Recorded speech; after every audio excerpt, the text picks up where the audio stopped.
for me. Okay. And the closing. In the middle.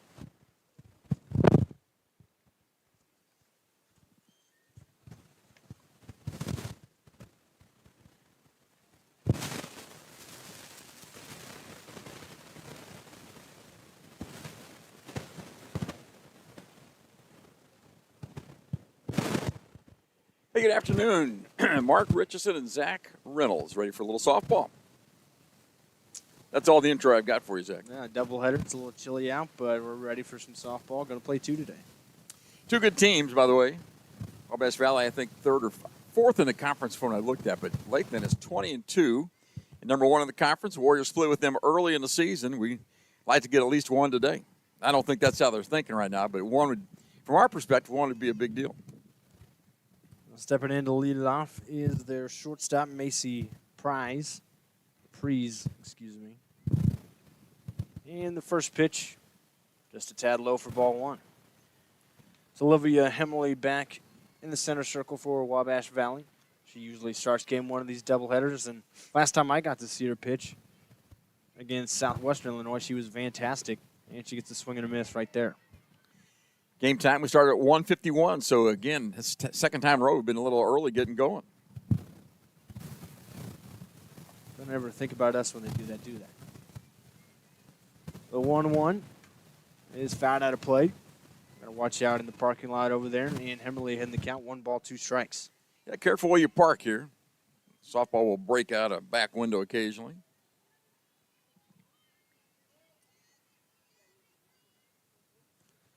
So Hemmerly hitting the count here, looking for first out of the game, game 1 of 2. That pitch up and away and evens up the count. She move up in the box as the ball is being delivered. She's just trying to slap the ball, put it in play. Left fielder Pat Berger is shallow out there. Serafini playing third base. She's in front of the bag. 2-2 is squibbed that way. Serafini handles it, fires across, and got Prees by a step for out number 1. You can see why she's a high average hitter. She almost beat that out. Just a little ground ball to the third baseman.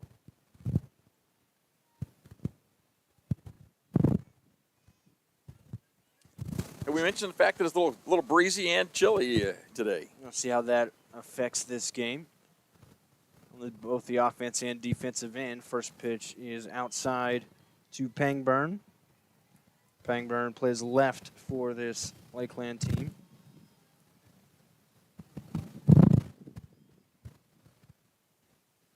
Emily working.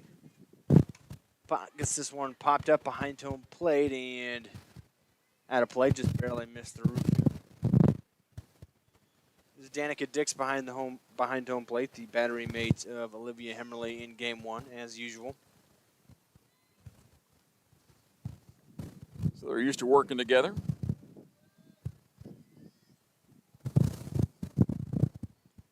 This one hit towards the right side, scooped up there by Vincent, and on to first for out number 2. So a couple of ground outs to start the game for Olivia Hemmerly.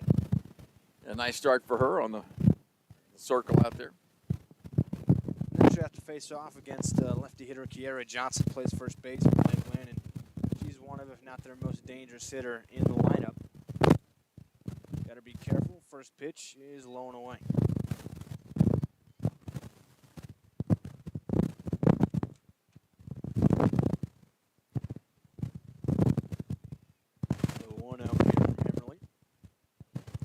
Serafini playing third base has a foot on the foul line as she plays defense out there. Missed 2 times in a row to that low and away spot, not by much. Trying to get Johnson to expand the zone. Gets her to swing at this one, left field.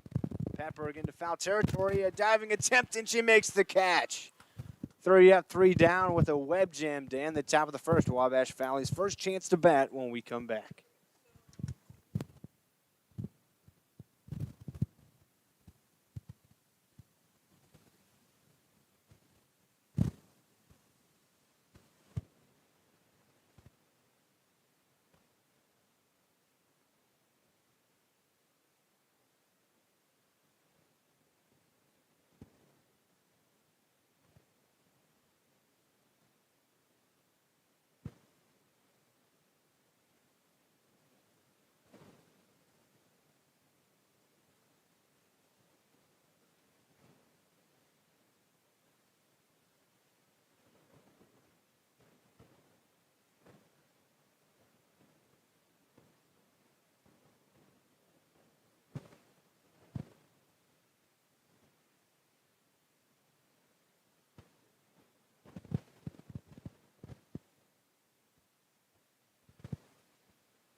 Bottom of the first inning now. Wabash Valley's first chance to bat after a 1-2-3 top half defensively. And leading off is Jocelyn Vincent, who made one of those outs. And she takes that pitch up high for a ball from Emma Thomas. She's out of Overland Park, Kansas City area. Very good pitching on this Lakeland club. That one misses inside 2-0. That's really the calling card. They've got 4 pitchers that are regularly involved, and all of them have an ERA of 2.58 or lower. A couple of them, their main starters, including Thomas, under 2 runs a game given up. The 2-0 to Vincent, lined up the middle and through for a base hit to the right side of that second base bag. So good start against a tough pitcher.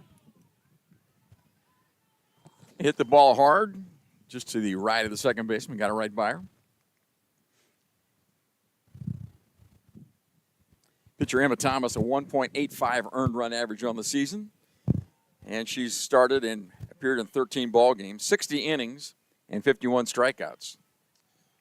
Wampler will step up for Wabash Valley, the slugging shortstop. First pitch up high.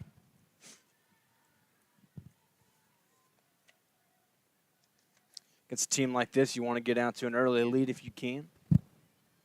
Vincent at first is a nice start. Now Wampler, one of the more dangerous Wabash Valley hitters with a 1-0 count. The pitch from Thomas, strike on the inner half. Wampler with a .429 batting average on the season, leads the Warriors with 7 home runs.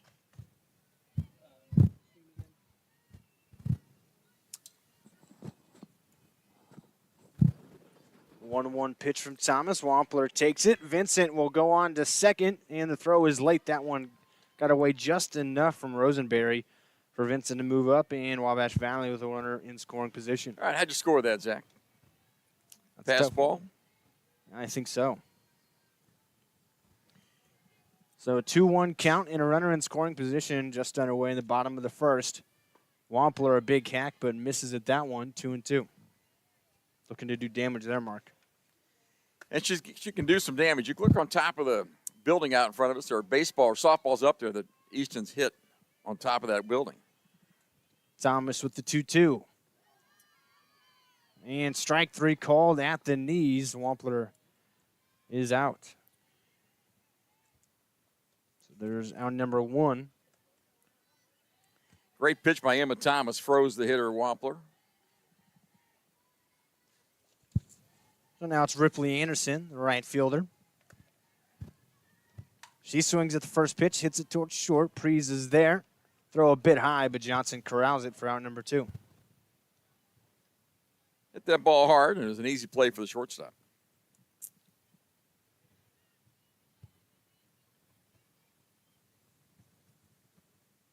So now it is Molly Bell, the cleanup hitter for Wabash Valley, trying to cash in on that leadoff hit from Vincent. Thomas trying to get out of a jam with a runner at second, and that pitch is in there for a strike. Thomas, good control, a little heat on that one. Again, Lakeland, one of the better teams in the conference perennially. They've always been up there with the Warriors and Johnny Logan. Thomas with an 0-1 pitch. Bell a swing and a miss, down 0-2. In the hole 0-2, and what will she throw on 0-2? Whole arsenal is open here. You got to protect if you're Bell.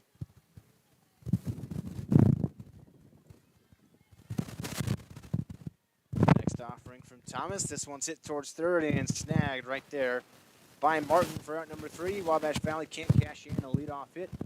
Score still 0-0 as we head to the second.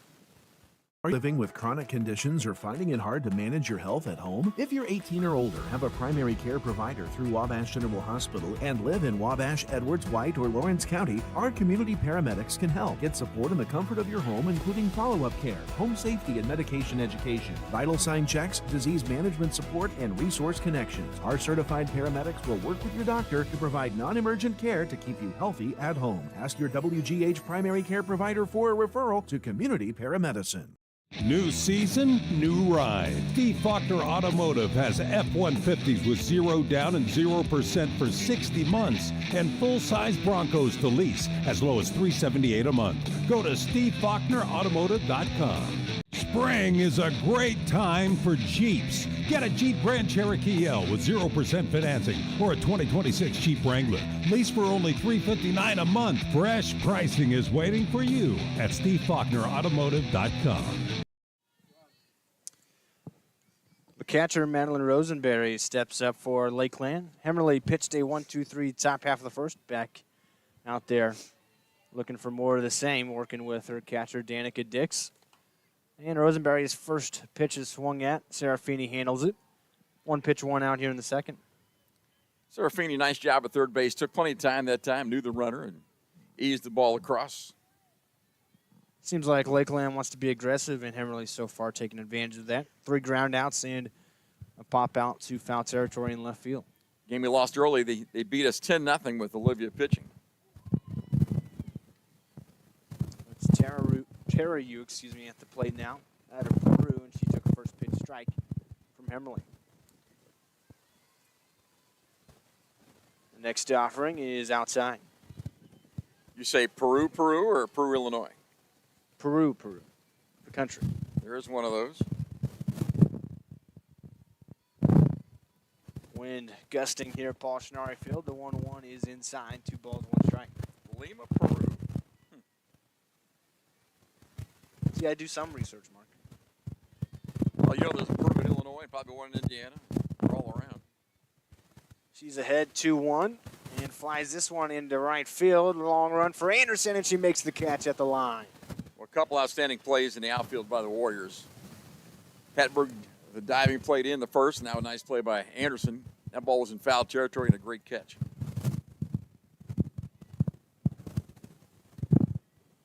Now Martin, one of 2 Martins on this Lakeland team.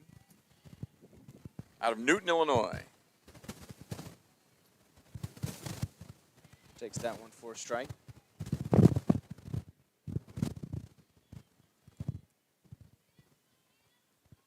This is Cameron Martin. She plays third base, lefty swinger. The 0-1 pitch outside.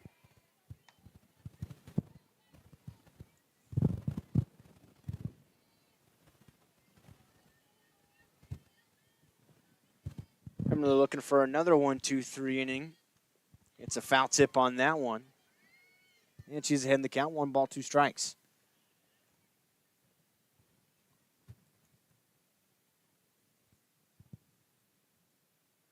I'm going to give time to make sure Danica Dix behind the plate is all right. That one caught her a little bit.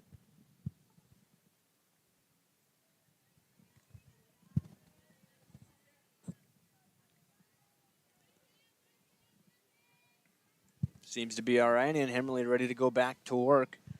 A 1-2 offering. Outside, 2 balls, 2 strikes. Dix tried to frame that one up, didn't get the call. A nice pitch just off the outside edge. A nice hold there by Martin.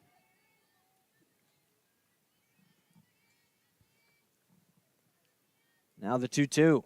This one's popped up, foul territory, and that will get out of play. That one way in on the hands.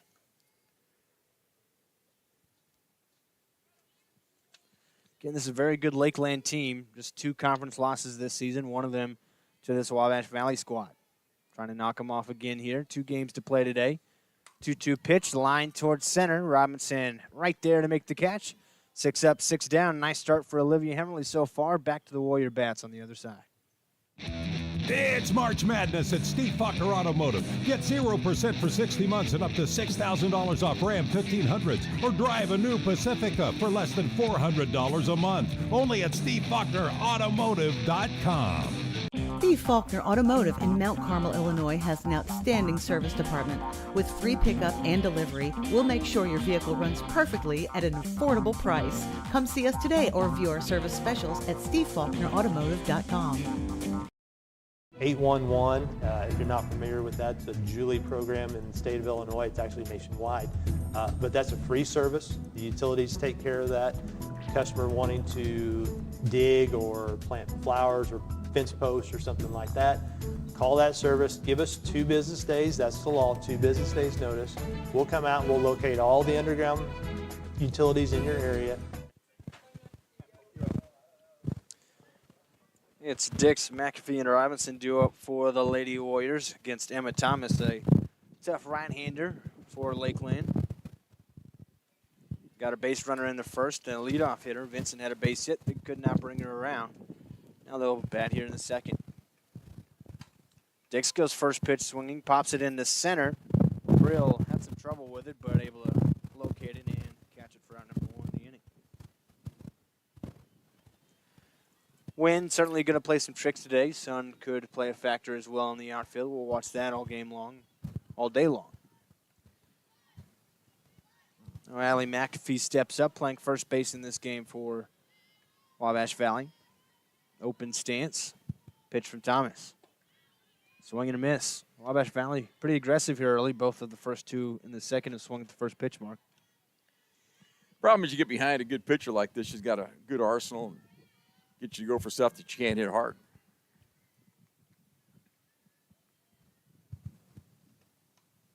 That one fouled back by McAfee, and it's quickly 0-2.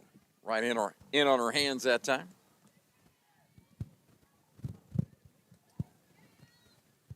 Just watching at home, you see the sun's out. You might not realize it's a pretty chilly day today. Lots of wind. That looks beautiful on camera. Not so much outside. The 0-2 from Thomas. That one's left up high.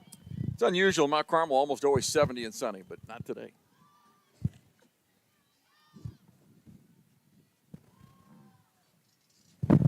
Last message brought by the Chamber of Commerce. Thomas with a 1-2 count, fires it home, and McAfee swings and misses. Second strikeout for Thomas. Both these pitchers look to be locked in the early going. Leadoff hit by Vincent. That's the only base runner we've had by the Warriors. And they have none so far.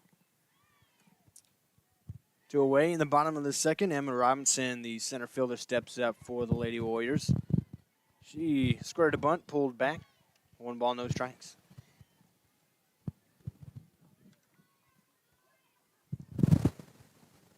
Kylie's got power to right field and to left center. They're playing it very shallow in the outfield. Boy, look at them right field way in.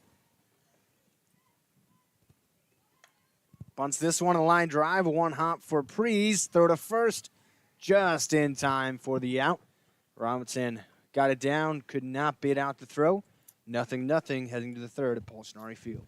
Teaching kids about money is an important step, and the Student Plus account from the First National Bank makes it simple. It's a free checking account designed for students who are learning to manage their own spending with tools that help parents stay connected. With spending limits, real-time alerts, and instant transfers, students can build smart money habits while parents have peace of mind. Getting started is easy. Visit the nearest branch to open a Student Plus account and choose the features that fit your family best. The Student Plus account from the First National Bank.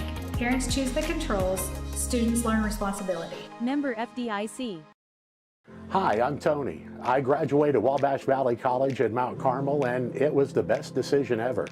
It gave me the opportunity to go on the air almost immediately. Within about a week of starting the broadcasting program at Wabash Valley College, I was a DJ on 89.1 WVJC, and that on-air experience was invaluable to my future career and hiring potential.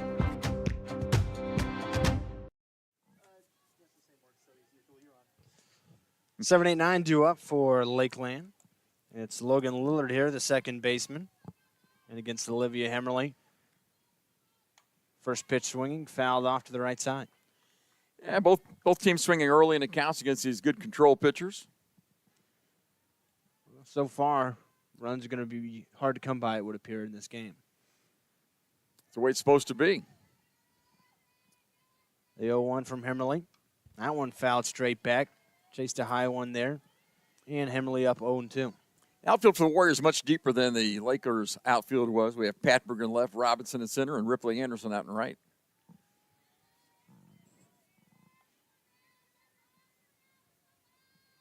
The 0-2. Swing and a miss. Hemmerly gets her first punch out. That's a great pitch. Just off the plate outside, and hitter Lillard had to offer for it and couldn't catch it. So now we'll bring up Kerrison Martin, playing right field. Both the Martins left-handed swingers.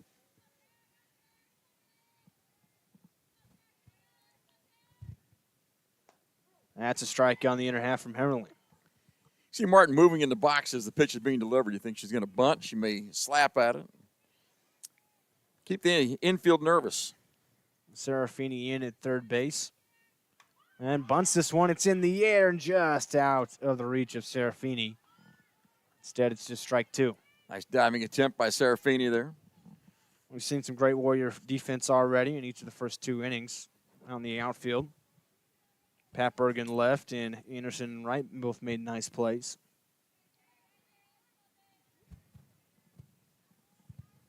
And they've all made the routine ones so far as well. Emily struck out the first batter of the inning. She is up 0-2 here on Martin.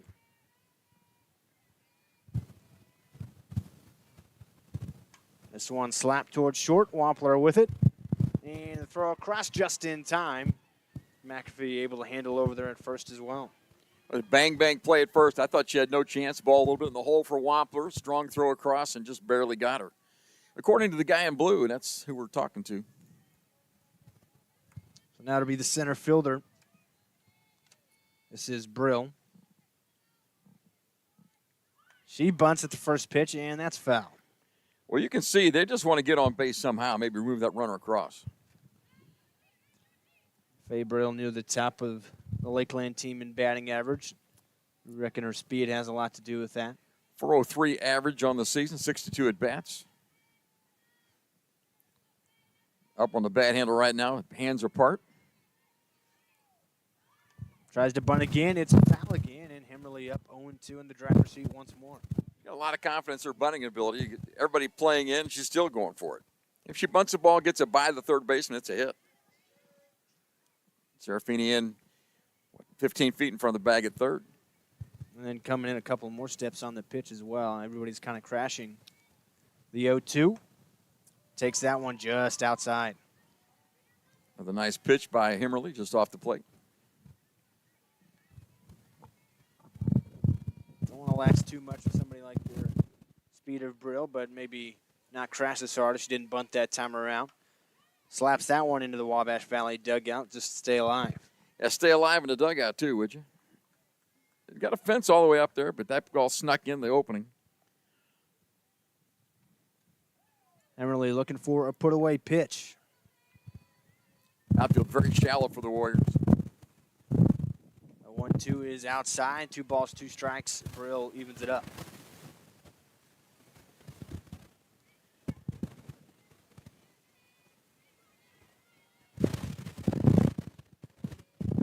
Emily ready for the 2-2. Hit towards left. Patberg playing shallow. Played it perfectly right there for the out. 9 up, 9 down. Wabash Valley coming to bat in the bottom half of the third when we come back to Paul Schnarre Field. Are you living with chronic conditions or finding it hard to manage your health at home? If you're 18 or older, have a primary care provider through Wabash General Hospital, and live in Wabash, Edwards, White, or Lawrence County, our community paramedics can help. Get support in the comfort of your home, including follow-up care, home safety and medication education, vital sign checks, disease management support, and resource connections. Our certified paramedics will work with your doctor to provide non-emergent care to keep you healthy at home. Ask your WGH primary care provider for a referral to community paramedicine. New season, new ride. Steve Faulkner Automotive has F-150s with 0 down and 0% for 60 months and full-size Broncos to lease as low as $378 a month. Go to SteveFaulknerAutomotive.com. Spring is a great time for Jeeps. Get a Jeep Grand Cherokee L with 0% financing or a 2026 Jeep Wrangler. Lease for only $359 a month. Fresh pricing is waiting for you at SteveFaulknerAutomotive.com. Bottom of the third inning, moving right along here at Paul Schnarre Field. Thomas will face off with Patberg, Hemmerly in the top of the order, Vincent this inning. Patberg takes that one up high. You know, we haven't taken very many pitches. Everybody's gone up there swinging. Patberg, speedy left-handed hitter, close stance. The 1-0 from Thomas. Swing and a miss. Took a big cut at it that time. Just one base runner between both sides so far this game. That was Vincent, led off the bottom of the first with a base hit. She was stranded at second. A 1-1. Pat Berg skies it foul down the left field line. And she's an all 0-2. Let's see what Emma Thomas throws on 0-2. I wonder if she's got that rise ball. Okay, I know she has a rise ball. Let's see if she throws it here. Pat Berg will have to battle the 1-2. And just kind of a check swing, fouls it off into the parking lot to the left side. I think that qualifies for battling. Thomas only 14 walks in 60 innings this year. So very good control for her. 51 strikeouts for Emma Thomas. Another 1-2. Pat Berg skies it left side into that triangle. It'll be the shortstop Prees that makes the catch in foul territory. Shortstop easy, much easier play for her moving over the line and got there in plenty of time. It's now Olivia Hemmerly who's pitching a gem on the defensive side for Wabash Valley. A chance to do some damage on offense here. Righty pitcher, but a lefty swinger. She pokes the first pitch out of play.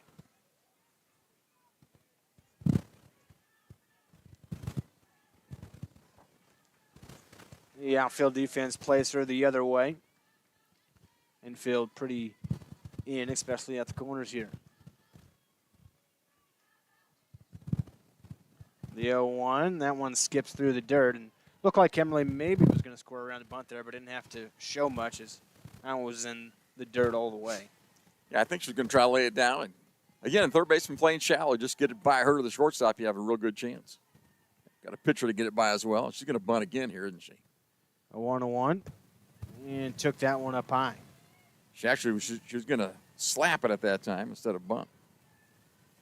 Moving in the box as the ball's delivered. Haven't seen this much. The Lady Warriors hit her ahead in the count on Thomas. See if she can take advantage. The 2-1. That's low. 3 balls, 1 strike. So making Thomas work a little bit. Warriors looking for their second base runner of the game. They're with 1 away in the bottom of the third. 3-1 pitch. Slap towards third. Picked on the backhand. And the throw in time from Cameron Martin. Boy, sweet play by Martin at third base. Hard hit on the line, got the glove down, and snagged the one hopper. Back to the top with Jocelyn Vincent, 1 for 1. Hit one up the middle to that right side of the second base bag. Her first time up, got past Lillard there for a base hit. It's all the offensive action we've seen this game so far. And she takes the first pitch for a strike here. Inside half.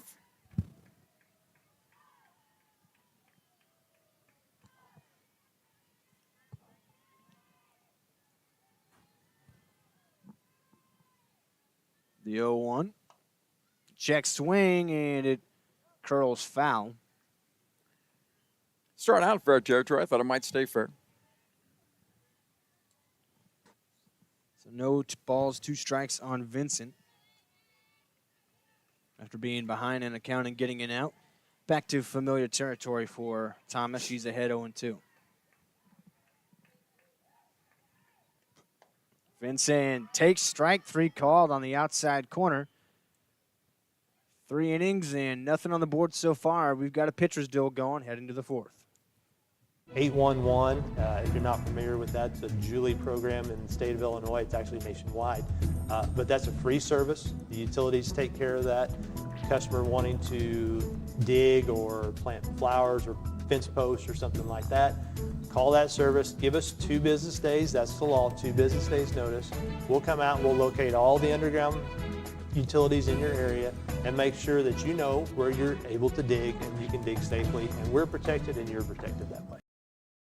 Teaching kids about money is an important step, and the Student Plus account from the First National Bank makes it simple. It's a free checking account designed for students who are learning to manage their own spending with tools that help parents stay connected. With spending limits, real-time alerts, and instant transfers, students can build smart money habits while parents have peace of mind. Getting started is easy. Visit the nearest branch to open a Student Plus account and choose the features that fit your family best. The Student Plus account from the First National Bank.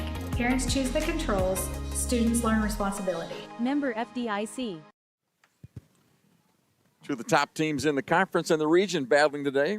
Got it started a little early, and we've played 3 already. How about that? What is it, 20 after the hour? The game was supposed to start at straight up. It started about 9 minutes before. We played 30 minutes and played 3 full innings. And it's the top of the order for Lakeland here in the 4th. Priest, Magnum, and Johnson. First pitch to Priest is slapped out of play left side. Strike 1.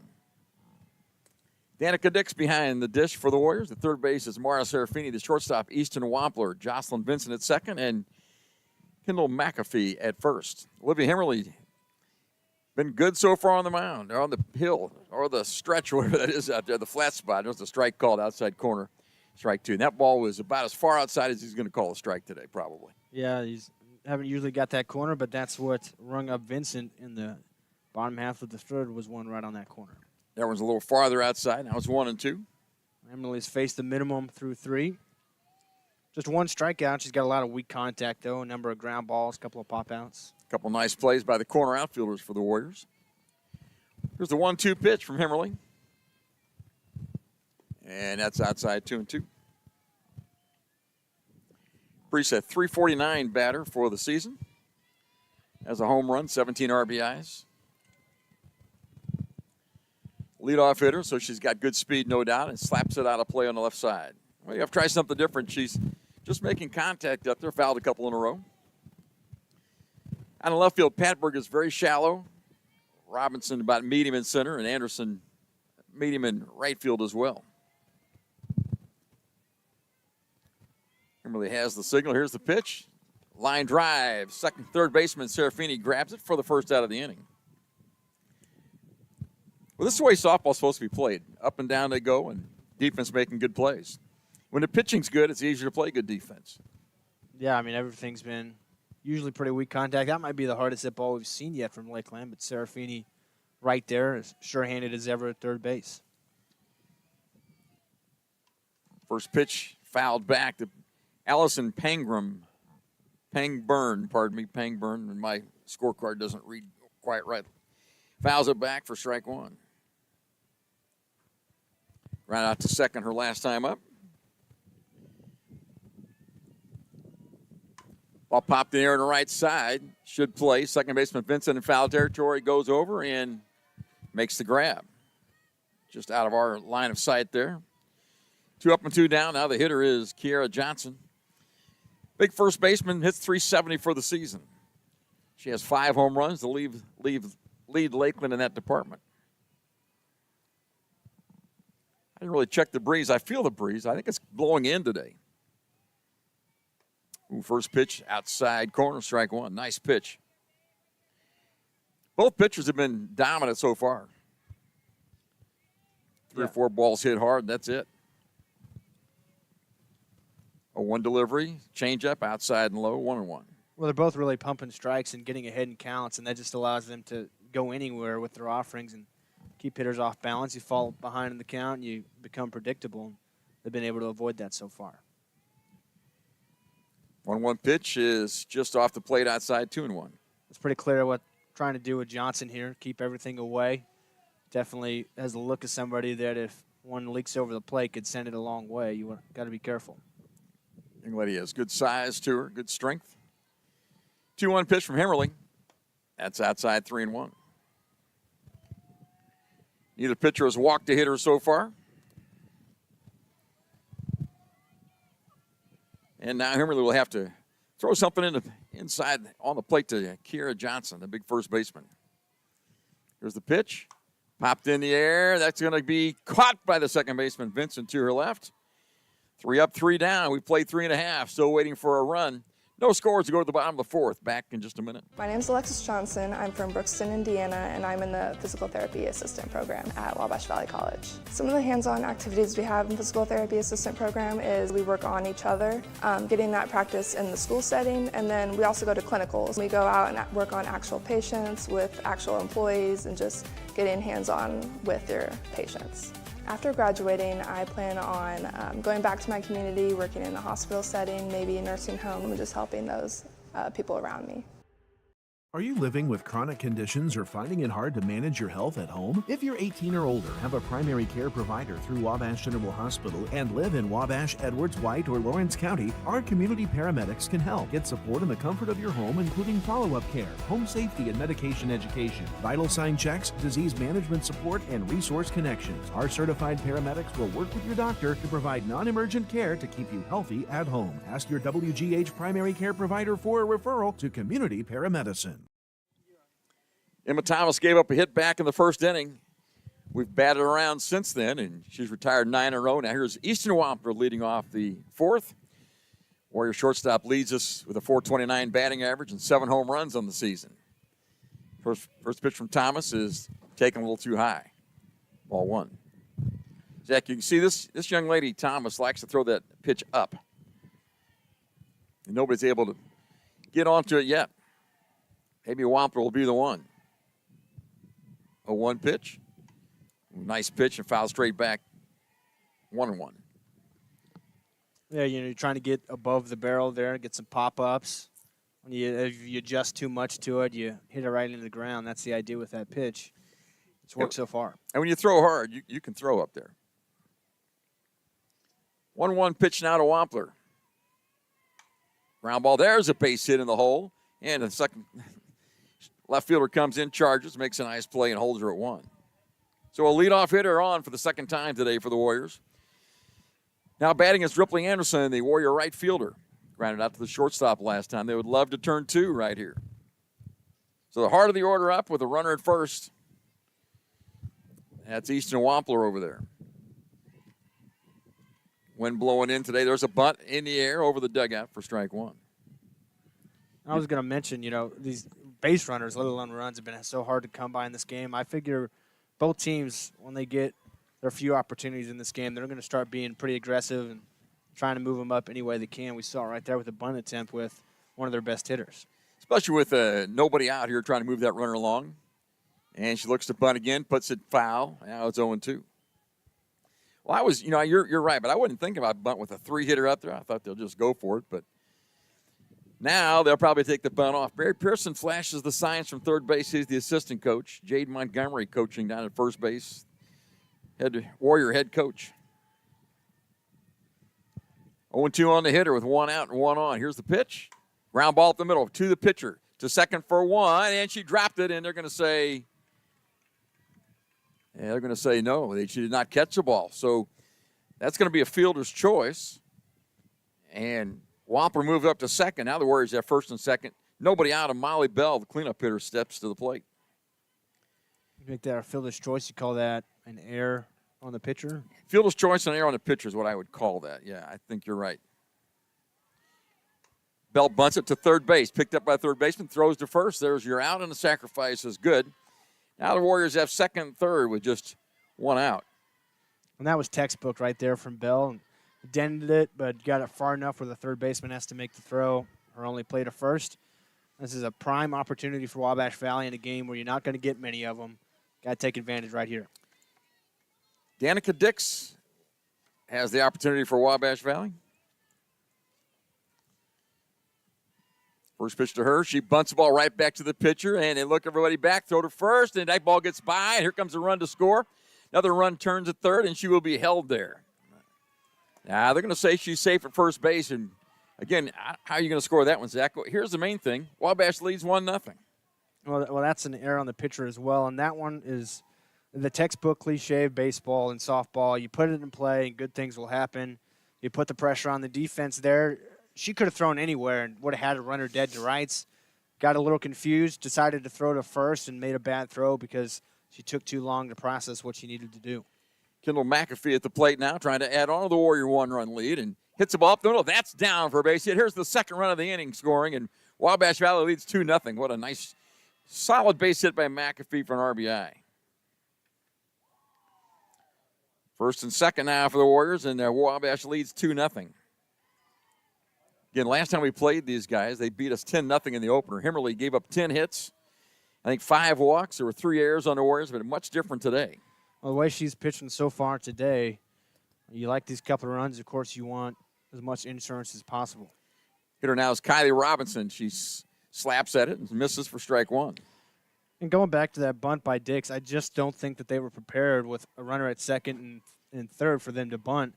I just think it caught them off guard, and they just didn't play correctly. And when you put it in play, you never know. First and second, there's a ball bunted and caught by the third baseman. Runners scamper back, and it's a double play out at first base.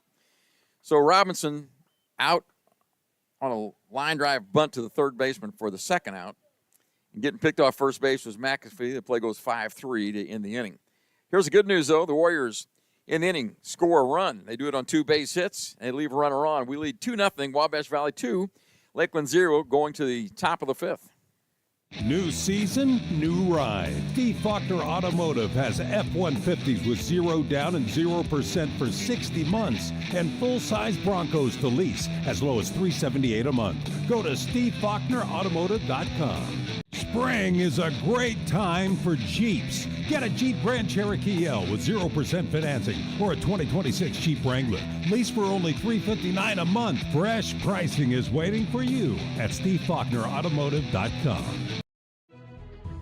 Have your weather radio, have a flashlight with batteries in it, make sure your cell phone's charged, know where you're going to go when bad weather hits. Go to the lowest interior room in your house and wait the storm out. After the storm, if your power's out or if there's any kind of dangerous situation or anything like that, call Mount Carmel Public Utility Company. As you go outside to survey the damage a little bit, just make sure to stay away from down power lines.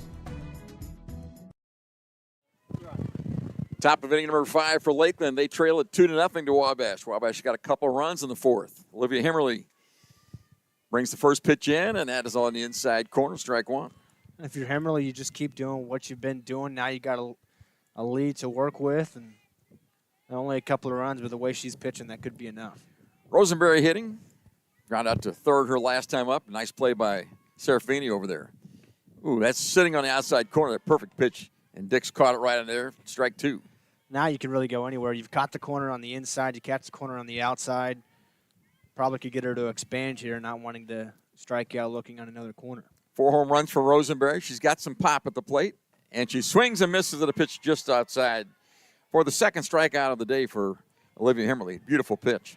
That's exactly what I was talking about there. You catch the corner a couple of times, gets her thinking, and that time she expanded just enough outside. I think she got a tip of it, but held on to by Dix behind the plate to complete the out.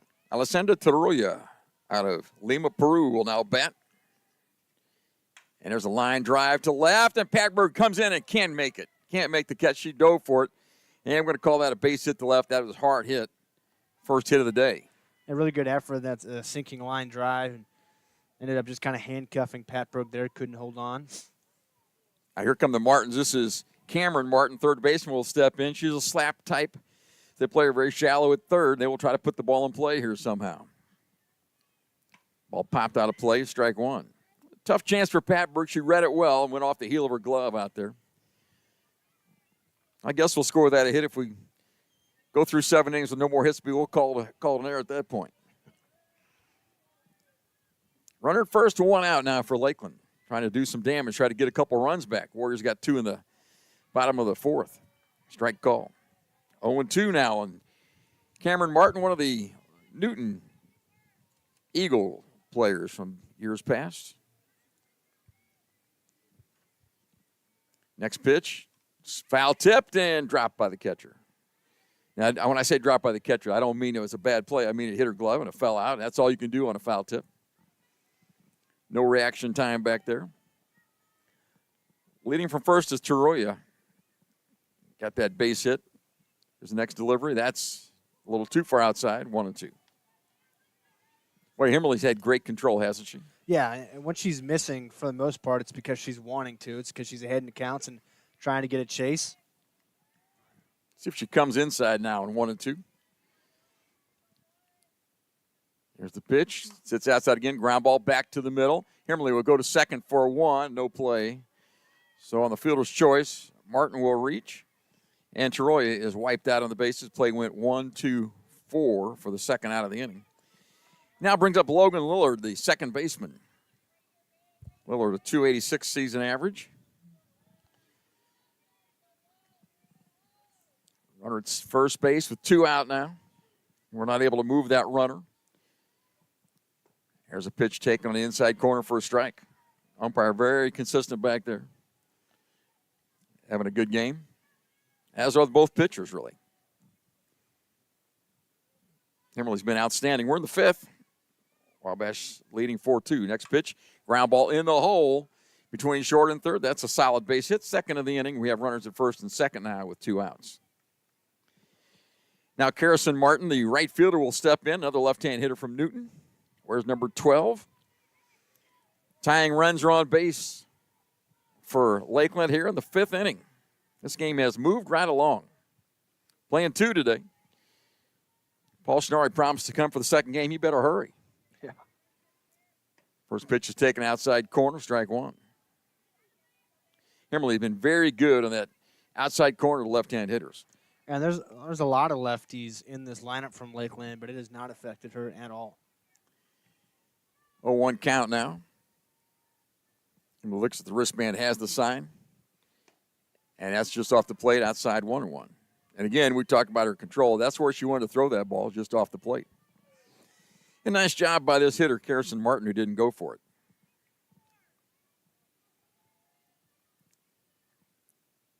Ball popped up on the infield. Catcher Danica Dix back by the screen, and it hits the screen back there and falls foul, 1-2. Seen Himmerly pitch outside a lot. That time she ran one inside, got the pop-up right in on the hands.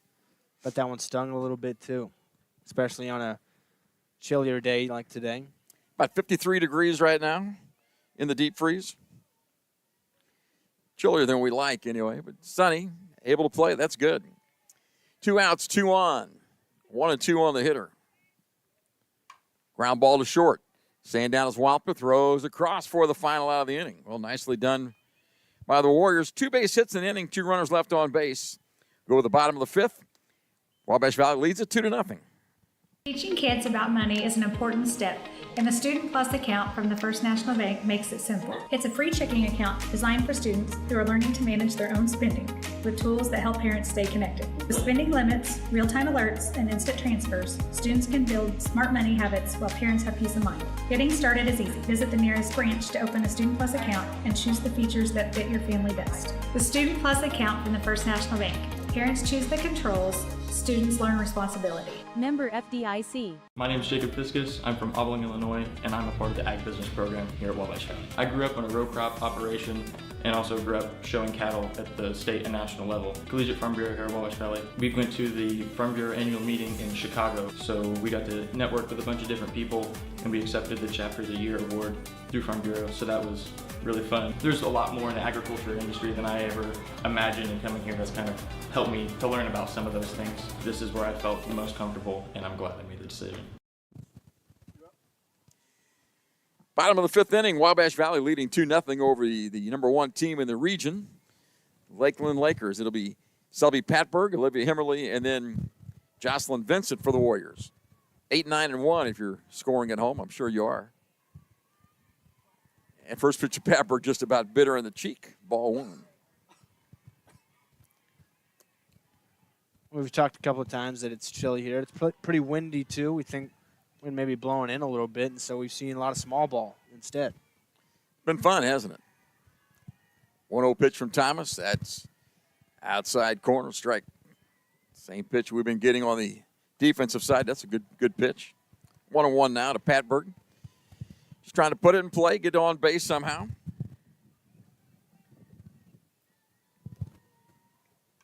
Popped out of play. Ball and 2 strikes now. The difference in this game right now, the defense. Both pitchers are pitching well, getting weak contact. Wabash Valley's fielded every chance that they should have, and a couple of errors on Thomas in that bottom of the 4th cost them some runs. So the pitcher makes those errors. Should those be earned runs? That's not how it works, but I've always kind of felt like that. But kind of on her, really. Nobody asks me. I just did.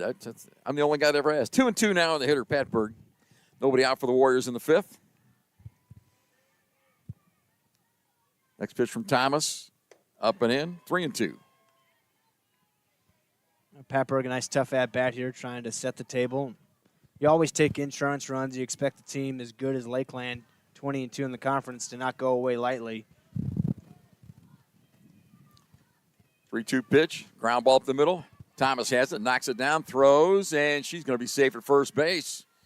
And the ball goes out of play, and Patrick will go to second. That's another error on the pitcher, correct? Yeah, you could give that a hit plus an error or maybe just an error, whichever way.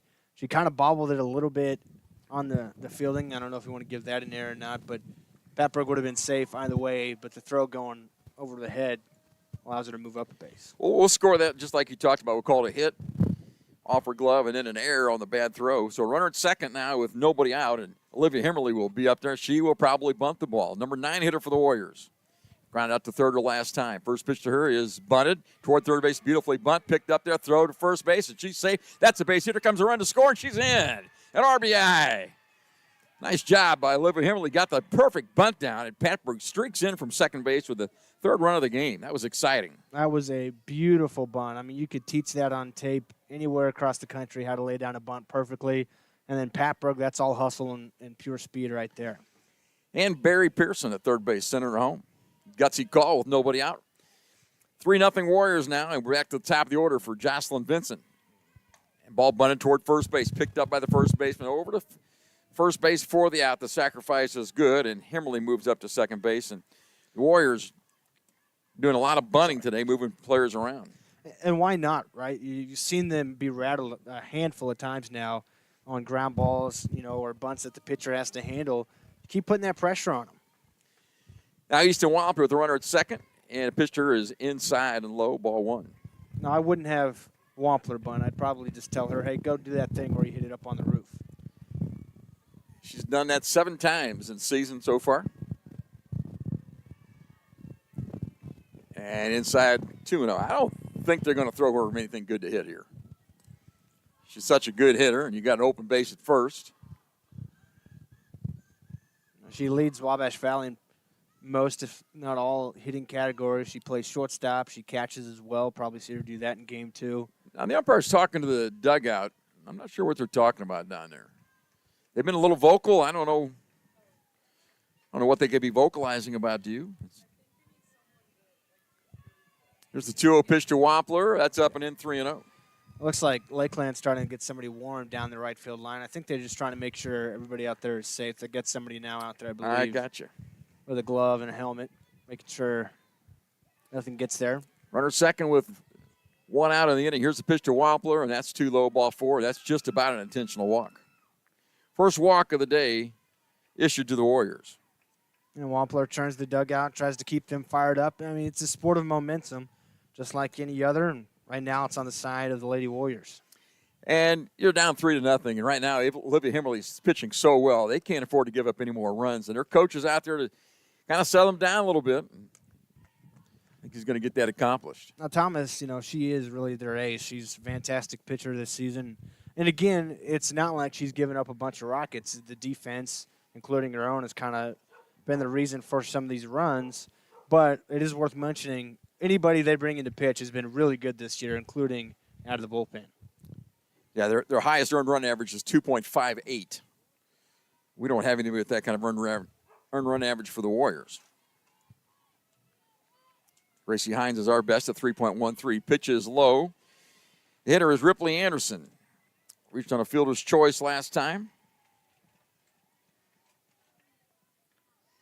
And grounded out shorter first time. First and second with 1 out. Warriors leading by 3 at the bottom of the 5th. Ball popped up on the right side. It should be infield fly, and the umpires don't call it. It's a foul ball, and that's why they didn't call it. Well, that'll tell you about the win right there. I mean, yeah, I thought the second baseman would have a play on that ball. Yeah, it just kept pushing and pushing into foul territory on the right side.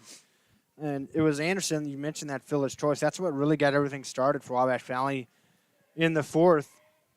I believe it was a bunt or a tap right back to the pitcher. She turns, and the throw just a little off the mark. Everybody's safe at second and first, and that's where their trouble started.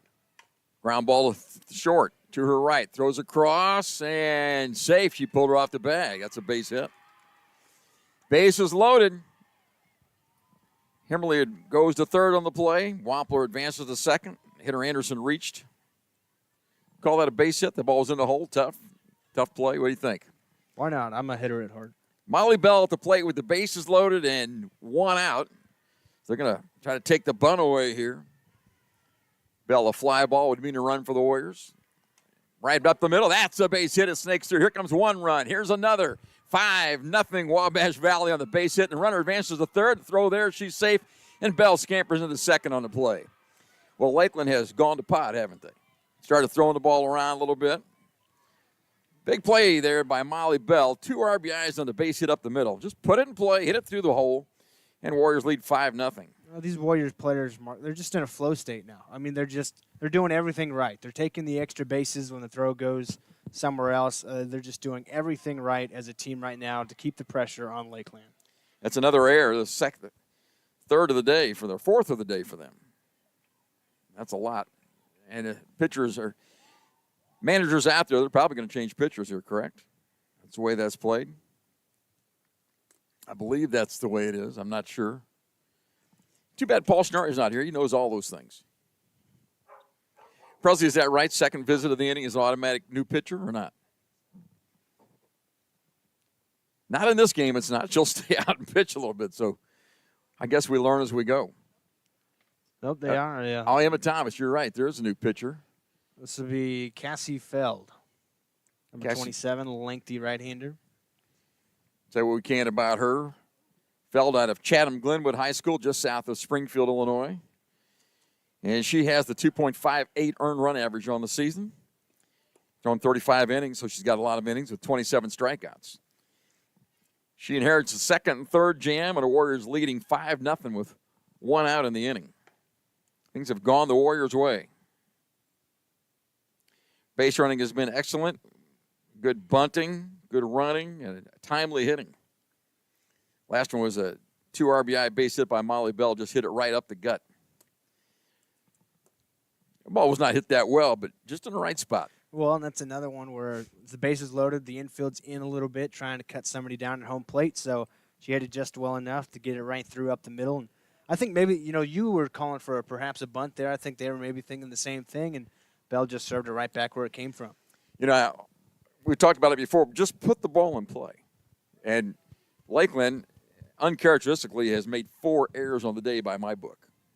And that's what's got them in the hole they're in. Here's the first pitch from Feld. That's the ball bunted foul.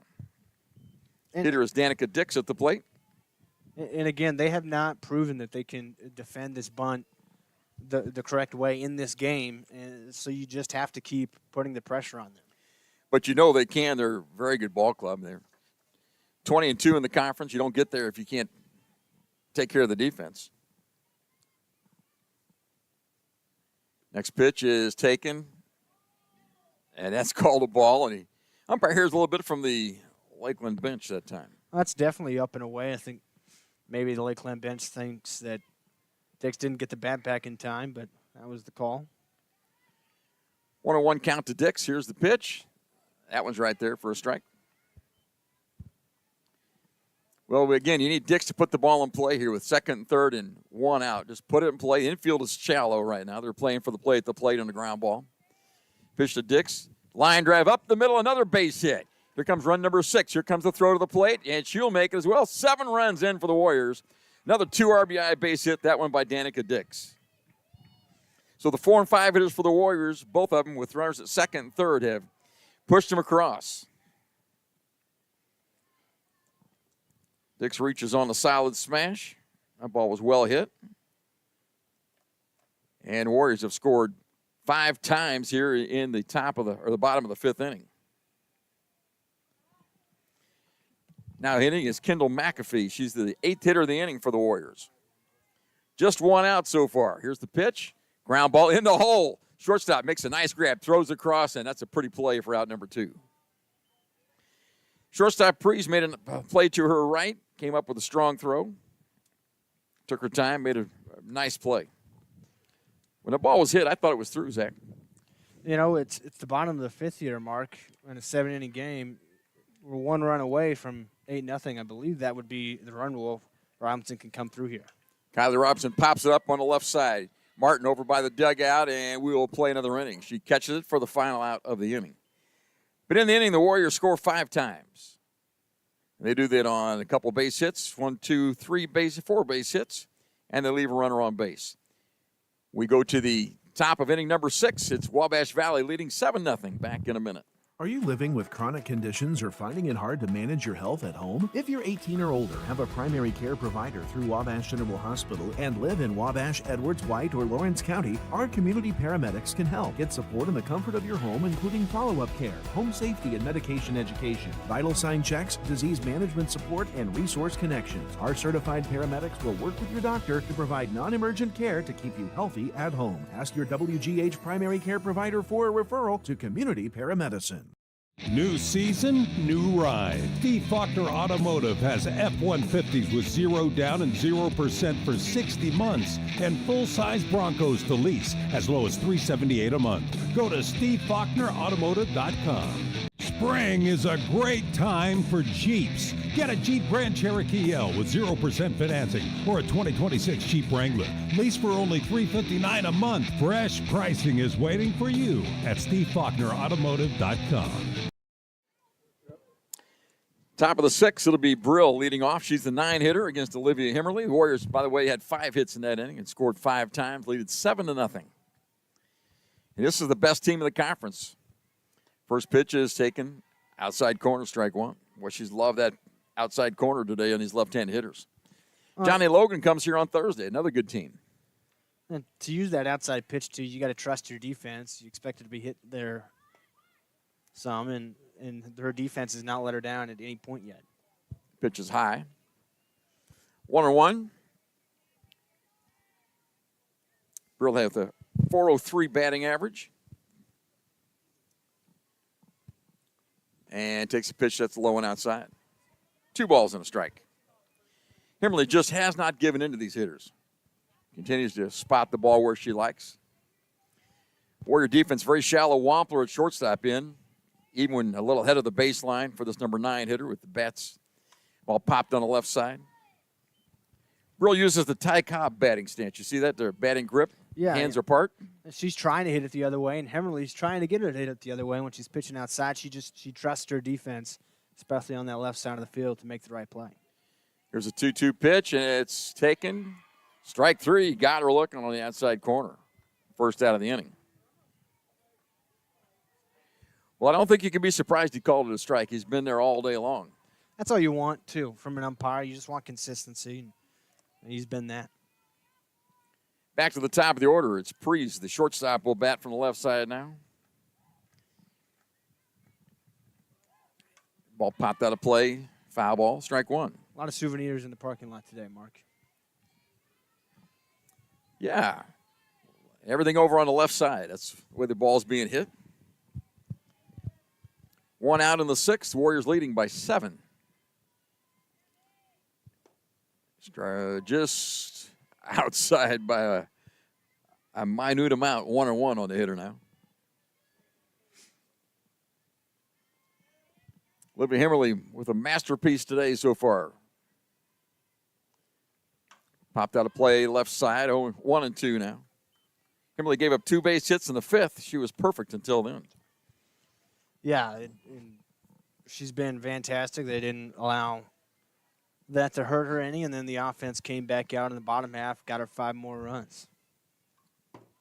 Foul back to the screen. 1-2 it stays. This is the leadoff hitter, Priest. She's a kind of likes to put it in play and scamper down the line.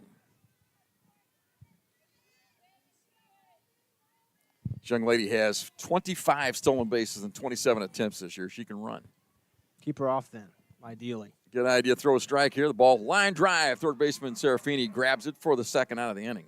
That's the 2nd time the Priest has lined out to Serafini right there. And they call it the hot corner for a reason. Serafini makes it even hotter of a corner by playing so far in as she does oftentimes. Not a lot of time to react, and she's made the stab a couple of times now. Allison Pangburn at the plate. Popped up to second base and grounded out to second base. That ball's hit in the air to left field. Patberg comes in and drops the baseball, softball. Throw to second, and she is safe at second base. That's an error on the left fielder, Patberg.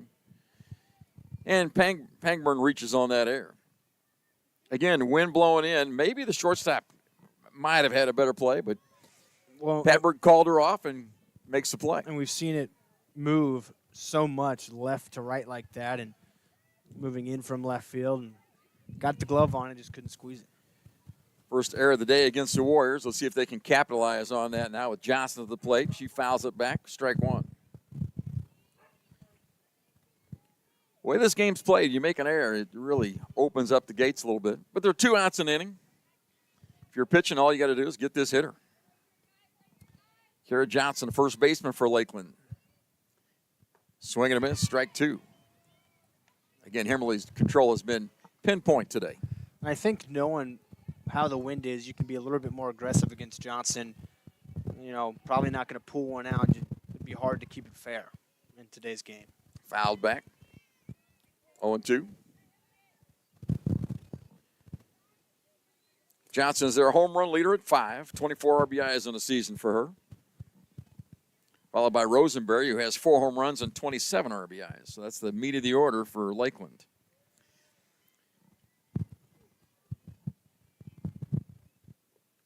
Let up pitch is taken too low.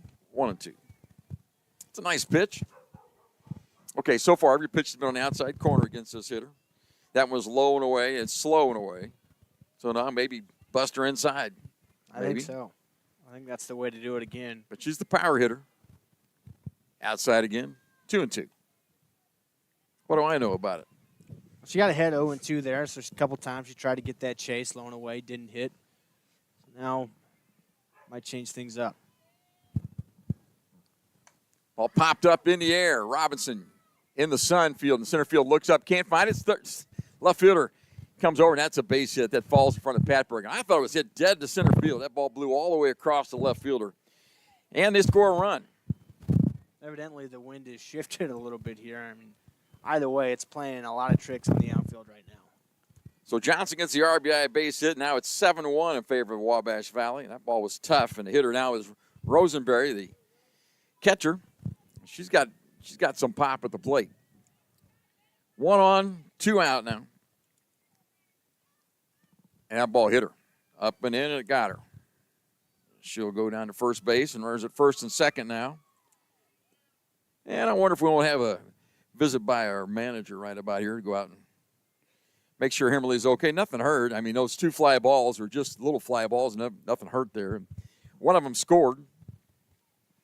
Now it's first and second, 1 out or 2 outs. I think you got to have still confidence also that you've got a 6-run lead still. You trust your defense. You know, a couple in a row have fallen that, you know, the wind had a lot to do with. You trust your stuff. You trust your defense. Just go right at the hitter. Here's the designated player out of Peru, Alessandra Taruya at the plate with 2 outs. She reached on a fielder's choice last time and popped up to center fielder first time. Was that right field last time? First time up? There's a ground ball. Shortstop Wampler has it and can't make the play. The ball was hit hard, and then Wampler got a glove on it, but couldn't throw anybody out. And I think that's an error on the shortstop for the Warriors. Tell me when I score too harshly. I always score on the pitcher side. Base is loaded, and now Cameron Martin will bat from the left side with 2 outs. Warriors leading by 6, but there are 3 runners on board. Ball popped in the air. Coming in is the third baseman, and the catcher makes the play for the final out of the inning. In the inning, they score 1 time. They do it on a base hit and a couple of errors. We have played 5.5 coming to bat of the Warriors, leading 7-1. Teaching kids about money is an important step, and the Student Plus account from the First National Bank makes it simple. It's a free checking account designed for students who are learning to manage their own spending with tools that help parents stay connected. With spending limits, real-time alerts, and instant transfers, students can build smart money habits while parents have peace of mind. Getting started is easy. Visit the nearest branch to open a Student Plus account and choose the features that fit your family best. The Student Plus account from the First National Bank. Parents choose the controls, students learn responsibility. Member FDIC. I chose Wabash Valley College because I didn't really know what I wanted to do right after high school. And today I can say it was the best decision that I could have made. When I was here, I had the chance to join different clubs and to take a couple different classes, and I really expanded on my interests. In my classes, I learned what I liked and I learned what I didn't like. So I did get to meet new friends. I joined a bunch of clubs, practiced some leadership skills, and kind of gradually grew into adulthood here. And so I'm very grateful for that. My name is Jonathan Leach. I graduated in 2013 from Wabash Valley College, and that's why this was the best decision for me. Bottom of the sixth, Cassie Feld in her second inning of work for Lakeland. She came in, gave up a base hit that scored a couple, then got a couple outs. So she pitched 2/3 of an inning. Now she faces 8, 9, and 1. This is how we started out the fifth. Patberg, Himmerly, and Vincent coming to bat. Patberg got a base hit last time and scored a run. Pitches up and in, ball one. Been a fun day, Zach. This thing has gone very, very quickly. Yeah, and yet we've still seen plenty of action the last couple of innings. And seen good pitching, seen some speed on the base pass. 1-0 pitch taken outside corner. That's a strike.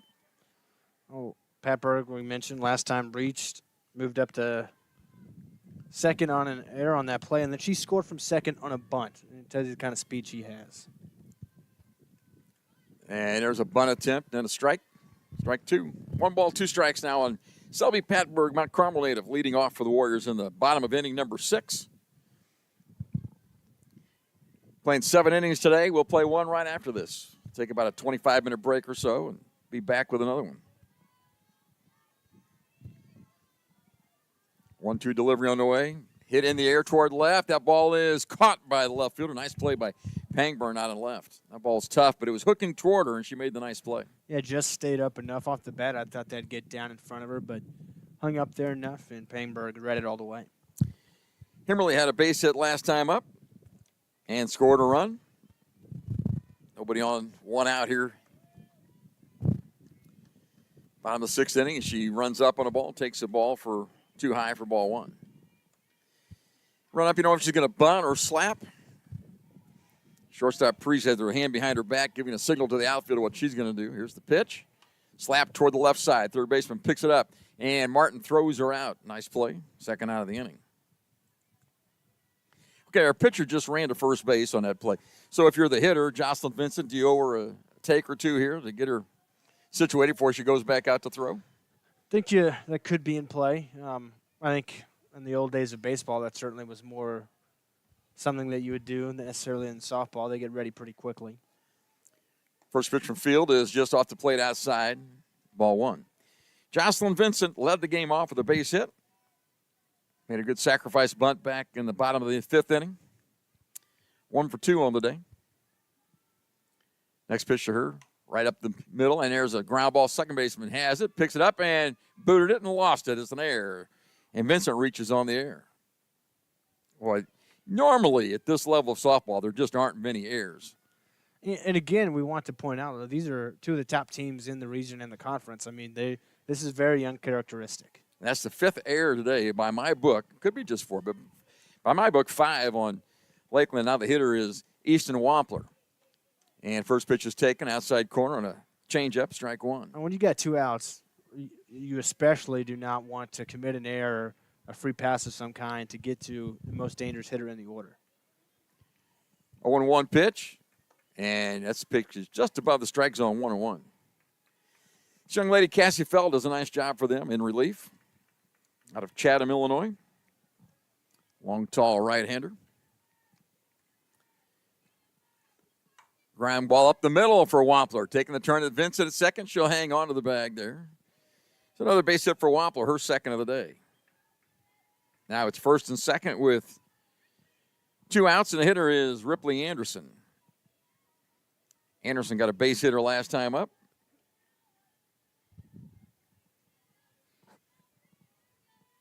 And she scored a run. We'll say that a lot. The Warriors have scored 7 times. Anderson scored twice today. First pitch is taken off the plate. On the outside corner, strike 1. So I was delayed on the call for a minute there. First and second, 2 out. Warriors up by 6, 8-run rule here. If you get 2 more in, that's it.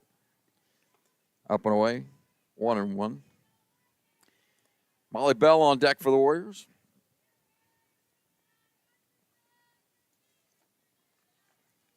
Trying to make him pay for that error, and with 2 outs. Ground ball, shortstop has it. Over to second for the force out, and that ends the inning. Nicely done there by the Laker defense. Play goes 6-4 for the final out of the inning. We played 6 complete, back with the 7th inning, and Zach Reynolds in just 1 minute. Wabash Valley leading 7-1. New season, new ride. Steve Faulkner Automotive has F-150s with 0 down and 0% for 60 months and full-size Broncos to lease as low as $378 a month. Go to SteveFaulknerAutomotive.com. Spring is a great time for Jeeps. Get a Jeep Grand Cherokee L with 0% financing or a 2026 Jeep Wrangler. Lease for only $359 a month. Fresh pricing is waiting for you at SteveFaulknerAutomotive.com. Have your weather radio, have a flashlight with batteries in it, make sure your cell phone's charged, know where you're going to go when bad weather hits. Go to the lowest interior room in your house and wait the storm out. After the storm, if your power's out or if there's any kind of dangerous situation or anything like that, call Mount Carmel Public Utility Company. As you go outside to survey the damage a little bit, just make sure to stay away from down power lines. Soul. 7th inning here, Wabash Valley 3 outs away from knocking off the top team in the conference and the region. They've only got 2 losses in conference this season, one of them to Wabash Valley. The Warriors trying to take another one from them here in game 1 of this doubleheader. New hitter in the place of Logan Lillard. This is Kendall Soul. She'll face off with Hemmerly. And the first pitch just above the letters for ball 1.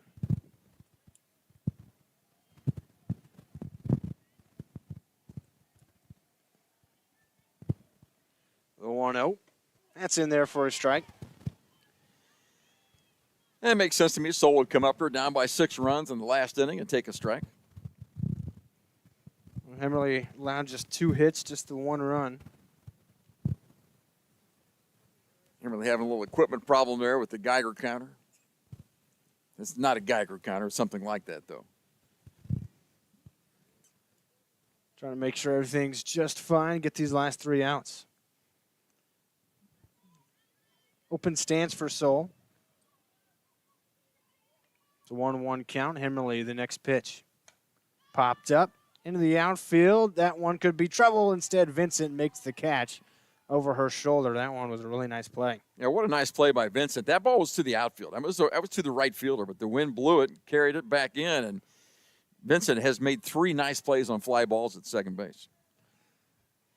A couple of errors that last inning for Wabash Valley, but their defense has been really, really good today. Those errors both aided by the wind, really. That pitch just misses up and away. This is Kirsten Martin, the right fielder. 0 for 2. Both times she's been up, she's grounded out to shortstop. 1-0.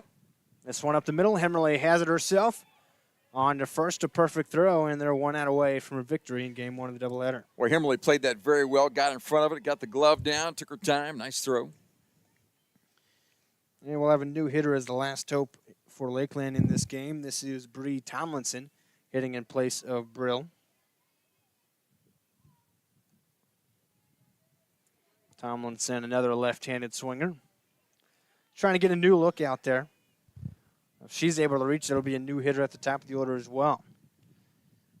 Goes first pitch swinging, line into right. That will fall in front of Anderson. And it'll be a base hit for Tomlinson. Tried to back pick her at first base. There's a little traffic there. Bumped into McAfee for a moment. But that'll extend the game to the top of the order, and it'll be another pinch hitter. This is Elena French. So 2 outs and a runner at first. Wabash Valley leads 7-1, looking for the final out in this game. French at the dish. The pitch from Hemmerly. Lined up the middle. Vincent there steps on second. Wabash Valley wins 7-1. They got 2 in the 4th, 5 in the 7th, and a gem all game long from Olivia Hemmerly to win Game 1 of the doubleheader. Boy, and what a nice effort today by Olivia Himmerly. You can't say enough about her. She didn't strike many people out, which you have, two, maybe? One? Three. She has 3 strikeouts, not many. But no walks on the day. And very, very, very effective out there with her control. And just kept filling up the strike zone, going inside, outside. A lot of pitches on the outside part of the plate to the left-hand hitters. And, a gem by Olivia Himmerly. A shutout, a one-run ball game against the number 1 team in the conference. Wabash Valley's been playing very well of late. They, last weekend or maybe the weekend before, had a struggling series against Spoon River. They've won everything since then. It's a tough series coming in this weekend. We knew that against the top team in Lakeland. Well, they take Game 1. That's a good start, Mark. Good start, and you got another one right coming up after this, and then Logan here on Thursday, so a good week for the Warriors. They win Game 1 of the doubleheader 7-1. It'll be the same stream right here. We'll just turn off the mics and everything. You can come back around 20, 25 minutes, and we'll have Game 2 for you here on News Channel 15 YouTube.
Game 2, Wabash Valley took game 1 of the doubleheader, 7-1 over Lakeland, the top team in the conference. And now we are ready for game 2. The pitcher for Wabash Valley, Gracie Hines. Freshman right-hander's first pitch, strike on the outside corner to the leadoff hitter, Karrison Martin. Hines has a 3.13 earned run average on the season. 12 complete games and 14 starts. The 0-1 pitch is outside for a ball. Her battery mate in this game is Easton Wampler, played short last game. She's behind the home plate here.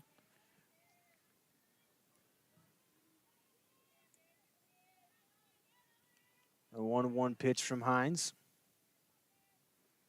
This one is bunted. McAfee from first has it, throws to second, and Vincent covered the bag, or through the first, for the out. Well played there, and nicely. Well, McCullough with quick hands came in, scooped it up, and a nice throw to first for the first out of the inning.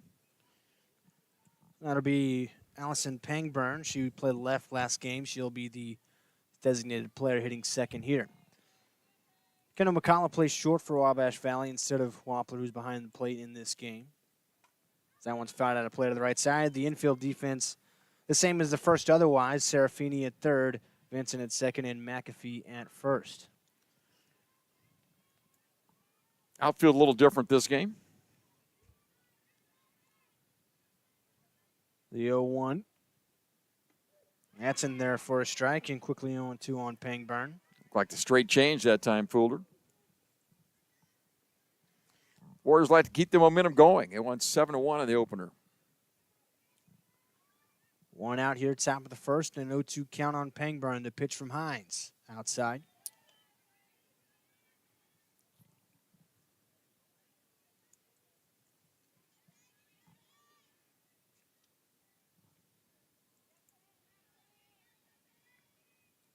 Hines looking for a put away, the 1-2. Swing and a miss. Got her to chase up in the zone. There's out number 2. Hines has got some good strikeout stuff. Last week we saw her against Southwestern Illinois have an 11 strikeout game. And she's got 69 strikeouts and 89 innings this year. So 2 away here, top of the first, just underway in game 2. Kiera Johnson, the first baseman, up at the plate, fouls one straight back. You have the feeling whoever scores first in this game will have the upper hand. It's kind of how it played out last game. It was dominant pitching both ways for the first handful of innings, and then Wabash Valley took advantage of some poor defense to score first, and then really opened it up, ended up winning 7-1. The 0-1 pitch in the dirt, 1 ball, 1 strike.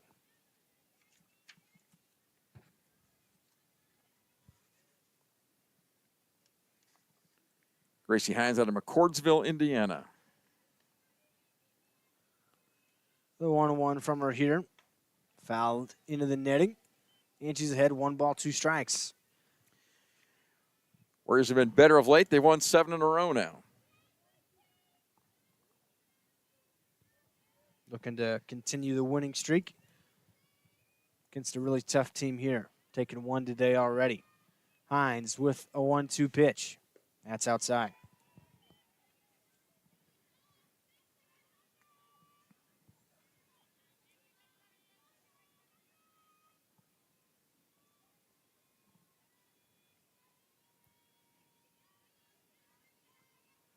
Now the 2-2. Swing and a miss. 2 strikeouts in the inning. A 1-2-3 frame for Gracie Hines. Wabash Valley first chance to bat as they look for a sweep of the day when we come back.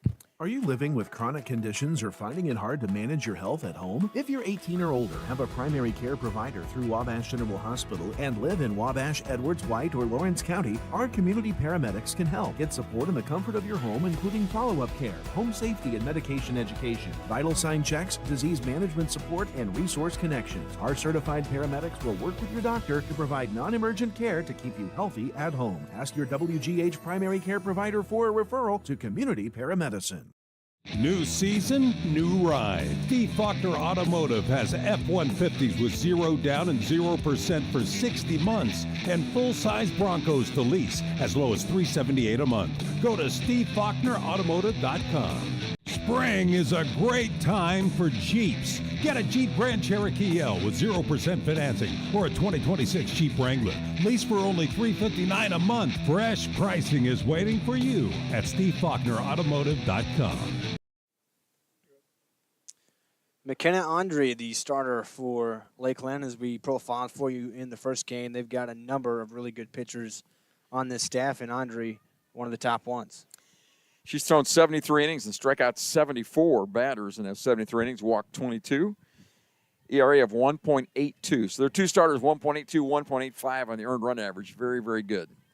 Wabash Valley was able to get to Emma Thomas in the first game and see what they can do against McKenna Andre here as Vincent check swings a hot one off the dugout to the right side. Yeah, I think that may have gotten somebody in there. That hit off the brick, just barely missed somebody getting injured in there. That was kind of a check swing right off the barrel. A hot shot. Everybody seems to be okay. Remember Juan Encarnacion? 0-1 out of play. I do remember seeing that growing up, looking back at. He was in the on-deck circle, caught a line drive off the bat of somebody. And never really was the same. The 0-2 pitch, that's up and away. Jocelyn Vincent back in the leadoff spot this game. She's got a 1-2 count here. Andre trying to put her away. The next pitch. Swing and a miss. There's her one strikeout for this inning. That ought to be enough. So that'll be the Warrior backstop, Easton Wampler. Had a couple of hits and a walk back in game one. Swings at the first pitch and flies it foul to the right side.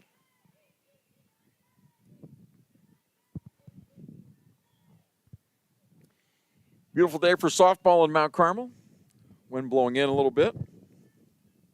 The 0-1 fouled straight back, so Wampler aggressive here early against Andre, down 0-2. Got Robert doing the stream for us today. He was talking earlier about how nice it is up here in the booth. A little chilly. Andre up 0-2. Wampler takes it at the eyes for ball one.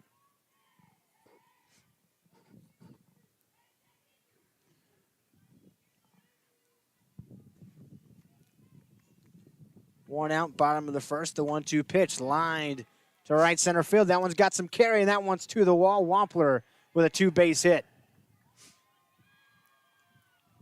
That's the best we've seen the ball hit today all day long. And who else but Easton Wampler to do that? And she's setting the table here. Ripley Anderson now with a chance to drive her in and have an early lead for the Lady Warriors. I suppose Anderson's folks knew she was going to be a softball player when they named her Ripley. It just comes to me like this. Yeah. And she's one of the top hitters on this team as well, hitting behind Easton Wampler. Lots of doubles for her on the year. Got good power to the gaps. Swing and a miss. Big hack there. She's trying to cut through the wind with that swing. 402 season average for Anderson coming into today. 3 home runs, 25 RBIs. She pops up the 0-1. That's out of play. She's down 0-2 here. Wampler bounced off the fence, and a wind is blowing in right from that direction where she hit it. Gives you the sense of the power when she squares one up. She's at second with a 1 away and an 0-2 count on Anderson. Andre shaking a couple of times, trying to get to the pitch she wants. Now she's ready. That's low and inside. Anderson takes that one. She's working with Madeline Rosenberry back behind the plate as she was in game one. The 1-2 pitch. Fouled at the plate, I think off the catcher's gear as well. Anderson, excuse me, took a brunt of that one. She's limping away from the batter's box. Anderson's a freshman from Evansville, Indiana. Not very far from here. Putting up big-time numbers as a freshman as well. She's trying to walk it off, showing off her toughness. She'll step back in. See if Andrew a couple of times has gone inside, goes there again, the 1-2. This one's flown into center. Brill broke back, now comes in, and it'll die at the shortstop position, caught by Prees. Wouldn't kind of knock that one down. I thought that might get to the outfield, and instead it stayed right on the infield. Saw it a couple times in the earlier game. Wind really blowing in pretty nice. Molly Bell to the plate now for Wabash Valley with 2 outs, and Wampler, who had a double at second. They're trying to cash her in. And once popped out of play, 0-1.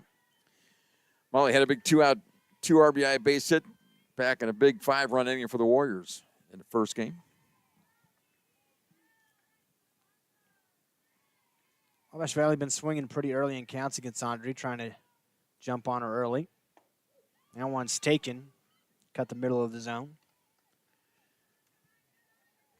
So she's in the hole 0-2 now. And runner at second base.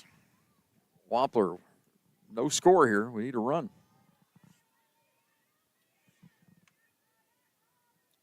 The 0-2 pitch, swing and a miss. Couple of strikeouts for Andre in the inning. Works around the 1-out double from Wampler. No scores. We head to the second. 811, if you're not familiar with that, it's a Julie program in the state of Illinois. It's actually nationwide. But that's a free service. The utilities take care of that. Customer wanting to dig or plant flowers or fence posts or something like that, call that service. Give us 2 business days. That's the law, 2 business days notice. We'll come out and we'll locate all the underground utilities in your area and make sure that you know where you're able to dig and you can dig safely. And we're protected and you're protected that way. Teaching kids about money is an important step, and the Student Plus account from the First National Bank makes it simple. It's a free checking account designed for students who are learning to manage their own spending with tools that help parents stay connected. With spending limits, real-time alerts, and instant transfers, students can build smart money habits while parents have peace of mind. Getting started is easy. Visit the nearest branch to open a Student Plus account and choose the features that fit your family best. The Student Plus account from the First National Bank. Parents choose the controls, students learn responsibility. Member FDIC. Top of the second inning. Both pitchers a couple of strikeouts in their first inning of work. And no scores. We enter the second here at Paul Schnarre Field, on the campus of Wabash Valley College. Game 2 of our doubleheader here today. I'm Zach Reynolds, Mark Richardson with me. Just barely. Be the catcher, Rosenberry, stepping up for Lakeland. She's one of their dangerous hitters as well. Second on the team in both homers and runs driven in. Outfield fairly deep for this number 4 hitter. Swings at the first pitch, lots the bat, and it's foul down the third base line. Well, that was exciting, wasn't it? Bat flew back to the backstop. I look over here in the on-deck circle is Waymer, and she immediately reaches down, grabs some dirt, and shores up her handle. She didn't want the same thing to happen to her when she comes up. So Rosenberry back with the stick in her hands for the 0-1, the pitch from Hines. Hit up the middle, a hot shot for a base hit. Ball was well struck right up the middle to the right of the second baseman. This is Jenna Waymer playing left field in this game. Right-handed swinger. And I wonder if they'll bunt here with nobody out, try to get on the board first. Leadoff batter reached. Wabash Valley prepared for a bunt defensively, not showing there as that pitch was low.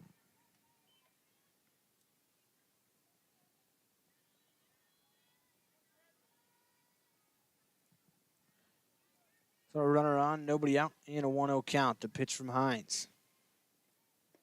That's a strike on the inside corner.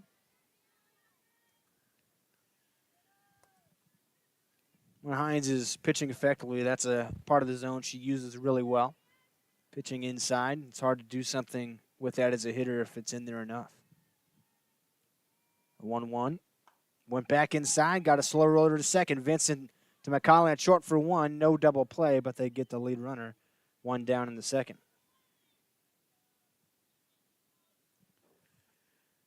Nicely played by Vincent. That ball had a little English on it. Moved back to her right a little bit. She made the play. Now Cameron Martin will step up.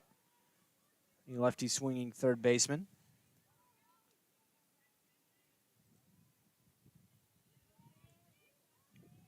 Corners in for the Wabash Valley infield defense. That's a strike on the outer half. Pretty pitch, and Hines throws a little harder than Himmerly. That may mess their timing up a little bit here in the second game. And Himmerly pitched to Jim in game one, just 4 hits, I believe, and just the 1 run. Martin squared to bunt. We'll see if she pulled back in time. Believe she did. So 1-1 count.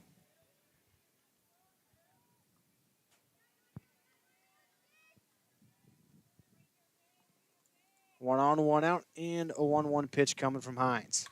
This one's hit well towards left center. Robinson shading the sun, makes the catch, and we'll get it back in. Had a long way to go. The wind was pushing that one away from her.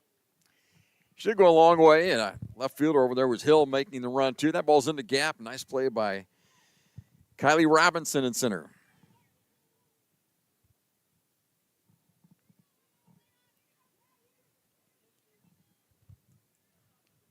Elena French now at the plate. Took a pinch hit in game one. Starting here in game two. Takes a strike on the inside corner. This young lady's from your neck of the woods, Centralia, Illinois, Christ Our Rock Lutheran School over there. Close to Mount Vernon. Not too far.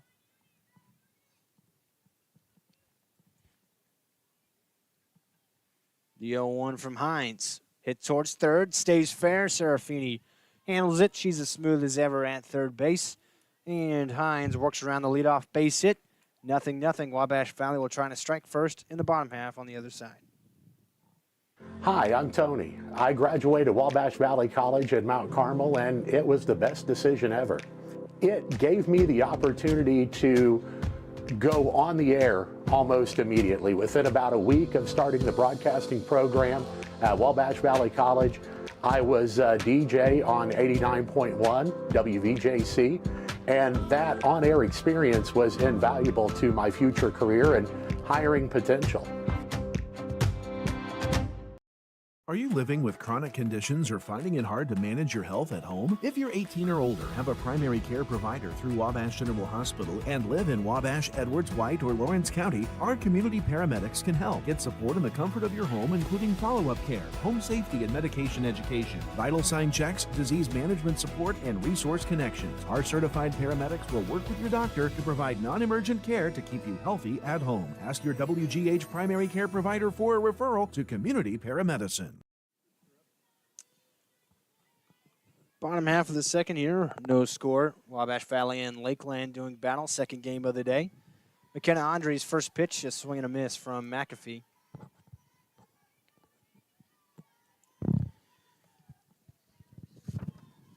Saw a pitcher's duel for the first part of that game one before Wabash Valley put across some runs and won that game 7-1. Swing and a miss there, makes it 0-2, and early showings, Mark, we might have another pitcher's duel on our hands. Very good pitching today. You know, Lakeland is excellent. The Warriors are getting there as well. Andre, the 0-2. Swing and a miss. Starts the second, same way she ended the first, with a punch-out swinging. Third strikeout and just 4 outs recorded. The strikeout's very undemocratic, they say. You want to get the defense involved. Serafini lines one towards right, and that is caught by Karasan Martin out there. Very well played on that. Ball was hit hard and over her head. She made a spectacular play, really, to get back and snag it.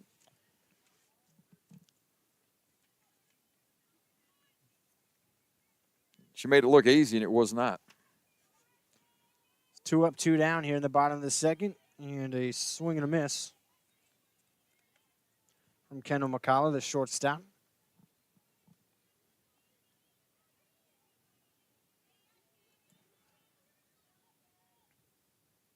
Swing and a miss again. She's just blowing him right by him. She's not messing around out there, not throwing anything off the zone. It's boom, boom, boom. Andre, a big strikeout pitcher, has 3 already. The 0-2 pitch. Strike 3 called. 2 more in the inning, 4 through the first couple of innings for Andre. And the score remains tied at 0 as we head to the 3rd.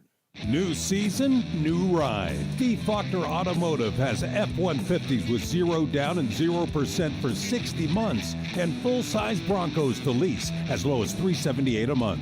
Go to SteveFaulknerAutomotive.com. Spring is a great time for Jeeps. Get a Jeep Grand Cherokee L with 0% financing or a 2026 Jeep Wrangler. Lease for only $359 a month. Fresh pricing is waiting for you at SteveFaulknerAutomotive.com. 811, if you're not familiar with that, it's a Julie program in the state of Illinois. It's actually nationwide. But that's a free service. The utilities take care of that. Customer wanting to dig or plant flowers or fence posts or something like that, call that service. Give us 2 business days. That's the law, 2 business days notice. We'll come out and we'll locate all the underground utilities in your area and make sure that you know where you're able to dig and you can dig safely, and we're protected and you're protected that way.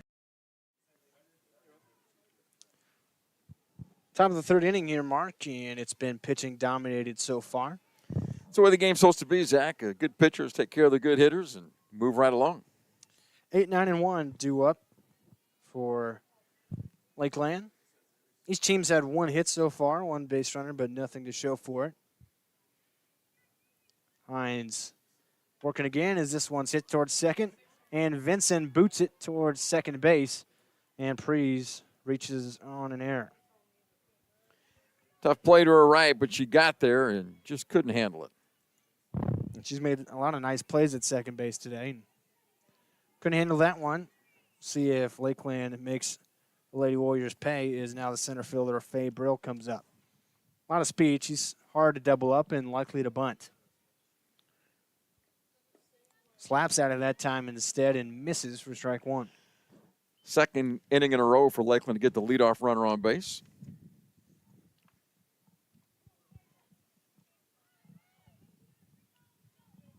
Infield defense for Wabash Valley prepared for a bunt, even though she didn't show it last time. Now does try to bunt it. It's foul, strike 2. This young lady out of Holland, the Netherlands. Didn't even know they played softball over there. It's too cold. She probably likes this weather. You got somebody from the Netherlands and Peru on this team. The 0-2. That's outside. 1 ball, 2 strikes to count now. Good pitch by Gracie Hines, flirting with the outside corner. She had 2 strikeouts in the first. She's ahead 1 and 2 on Brill here after the leadoff runner reached on an error. The offering from Hines. Fouled straight back. Runner was moving on the pitch. Lakeland struggled to score runs in that first game, not something that they're necessarily used to. So trying to get creative perhaps here in game 2. Well, contact hitter at the plate, 403 average. You know she's going to hit the ball somewhere. Line drive would double her up if there's in the runner. 1-2. That's outside. Runner goes. Wampler throws down, and Vincent was a little ahead of the bag. And so in there safely with a stolen base is Priest, who now 26 of 28, something like that, in stolen bases this season. Not bad, huh? And the throw was right on the money, but again, Vincent a little ahead of the bag. Had to reach back for a tag attempt and could not get Priest. You're right about Priest. 26 out of 28 stolen bags, so she's pretty regular at that. Back to the top of the order with 1 out. Or that was not a strikeout. That was just a second strike. Sure, maybe. I do way too much thinking up here. We'll see what the umpire flashes the count. He flashes 2-2. 2-2 pitch. This one's popped up the middle. That one will drop. Vincent can't handle that either. Everybody's safe. Runners at the corners. Nobody out. Well, that's tough right there. A little infield hit. First and third, nobody out. Top of the order coming up. Back up top to Kerrison Martin, who grounded out to the first baseman McAfee first time up.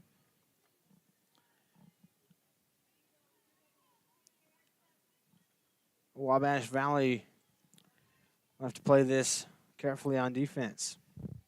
Martin scores the bunt, pulls back, and no throw through. Moving up to second is Brill. Well, the Warriors could use a strikeout, couldn't they?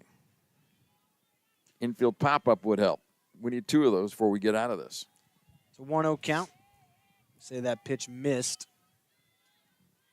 And their chances of scoring here in the third are very, very high. That's a strike on the outside corner. Wampler's got to be steady behind the plate. Don't want anything to get through. There's not much territory behind home plate here, but if it goes to the right or the left instead of just straight back, then you got to watch out with a runner with Priest's speed at third. The 1-1, this one slapped foul down the left field line. So Hines ahead in the count here, 1-2 on Martin, and needs to put her away. Lakeland threatening big time here in the top of the third inning. 2 runners in scoring position, nobody out. Top of the order up. 1-2 pitch. Hit up the middle. Past the diving McCullough all the way into center field. Both runs will score. The throw comes home. Going down to second and diving in safe is Martin. Well, that's an RBI base hit. Not hit hard, but right up the middle. And 2-0 Lakeland. Not sure that throw should have come home. Okay, I'm sure it should not have. She had a great break off second base. No chance at the plate. That ball was a great throw, would not have gotten her.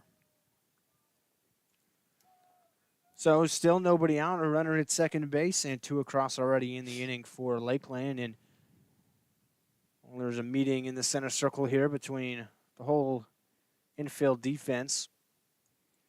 Well, these 3 hitters have all put the ball in play. Air on the second baseman to her right. That ball was hit pretty well. The last 2 were not hit well at all. One of them landed in the dirt out around second base with the infield moving around. And that one just a little ground ball up the middle. So not hit hard, but get you a couple runs. Well, giving Wabash Valley a taste of their medicine from game 1. That's how Lady Warriors scored a lot of their 7 runs in game 1. Putting the ball in play and letting things happen, putting the pressure on the defense. Still early in this game. Top of the third inning. Wabash Valley looking for their first down. Allison Pangburn up at the plate, who struck out her first time up.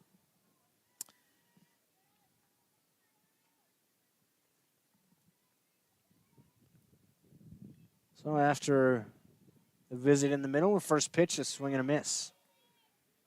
Good movement on that pitch.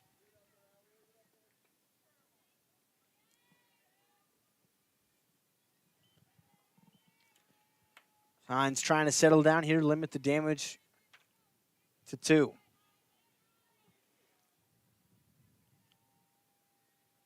The 0-1. Pangburn bumps it. It's popped up. Wampler catches it for out number 1.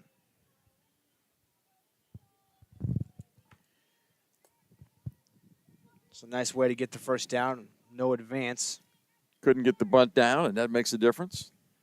Got to be careful here now. Kiara Johnson up at the plate. She also struck out her first time, but she's perhaps their most dangerous hitter. Batting in the 3 spot. Lefty. First pitch from Hines to her this time, a swing and a miss. Warrior pitching has been good today, and so is the Lakeland pitching.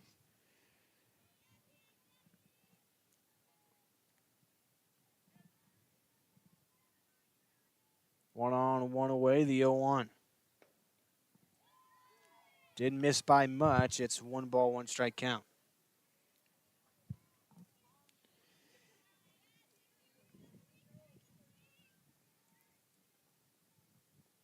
Hines in some trouble, trying to pitch around it. The 1-1 to Johnson. Fouled out of play into the parking lot. 1 ball, 2 strikes. Scores 2-0 in favor of Lakeland, correct? Here in the That's correct. top of the third. They've got a couple of runners in already.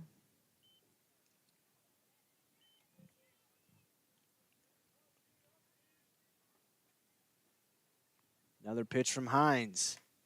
Popped out of play again. Searching for a put-away pitch against Johnson.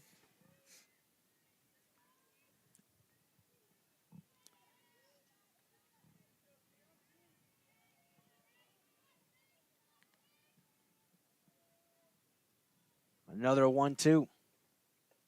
Strike 3 call right at the knees. Hines froze her. And that was the changeup. And Johnson could do nothing but watch it go by. Pretty pitch. So 2 away now. Again, Hines and Wabash Valley trying to limit the damage to those 2 and trust the offense can put a couple up themselves. Rosenberry at the plate, hit one hard up the middle for a base hit her first time. Big hack there, but missed it, 0-1. Ball up above the shoulders, right at the shoulder area. That's a tough pitch to hit. There's no doubt Rosenberry swings hard. You got to miss her barrel or she'll do damage. Runner at second with 2 outs, the 0-1. Missed inside. That's a great pitch right there, just off the plate inside. Good heat on it.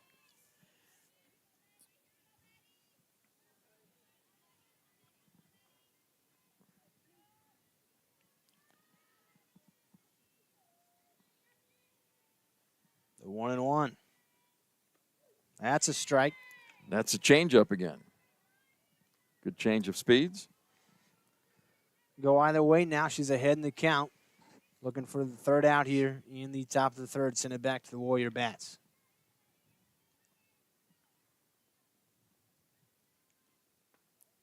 Inside again. 2 balls, 2 strikes with 2 out. Another tough pitch. Those 2 misses on this batter have been just off the plate inside. Hines trying to find the zone in there. We'll see if she goes back out or stays inside for the 2-2. Went outside, and the count runs full. And first base is open here, so you don't have to give in to this number 4 hitter. Jenna Weimer on deck. 2 out and runner at second.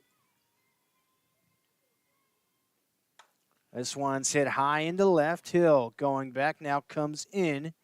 Camped underneath it, makes the catch. Lakeland strikes first. They put up 2. Wabash Valley with a chance to answer when we come back. Teaching kids about money is an important step, and the Student Plus account from the First National Bank makes it simple. It's a free checking account designed for students who are learning to manage their own spending with tools that help parents stay connected. With spending limits, real-time alerts, and instant transfers, students can build smart money habits while parents have peace of mind. Getting started is easy. Visit the nearest branch to open a Student Plus account and choose the features that fit your family best. The Student Plus account from the First National Bank. Parents choose the controls, students learn responsibility. Member FDIC. Hi, I'm Tony. I graduated Wabash Valley College in Mount Carmel, and it was the best decision ever. It gave me the opportunity to go on the air almost immediately. Within about a week of starting the broadcasting program at Wabash Valley College, I was a DJ on 89.1 WVJC, and that on-air experience was invaluable to my future career and hiring potential.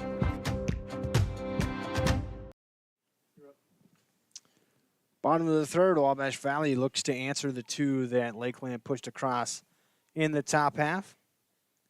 Bottom of the order coming up for Wabash Valley, 8-9, and then back to the top of the 1. It'll be Addison Hill, the left fielder, to lead off.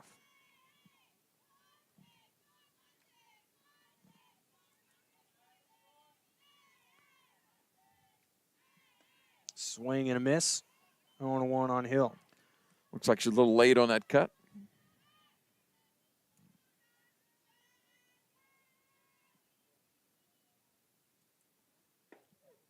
One finds the corner. It's 0-2 quickly. Andre again ahead in the count. 0-2. She can go a number of ways. Struck out 4 already. The 0-2. Swing and a miss. Strikes out another, her 5th punch out. Here with 1 out in the third. Addison Hill has a little word with Kylie Robbins to come to the plate about what she saw in that at bat. She saw 3 strikes, that's all. They're playing way too shallow for Robinson in the outfield, aren't they? Yeah, I would think so. She's somebody that has some pop. She hit the ball in left center field, she would run a long time. They're playing her that way, though. Center field are playing way over toward left against Kylie Robinson. Wind is blowing in. That has some effect, too. 1-0 pitch. Robinson fouls it straight back. And this pitcher, Andre, has been very good. McKenna Andre. Well, just one hit. That was a double to right center field from Easton Wampler in the first. Other than that, she sat everybody down with 5 strikeouts. That one's popped out of play. 1-2. Andre's a freshman out of Streator, Illinois. She probably thinks it's hot out here today.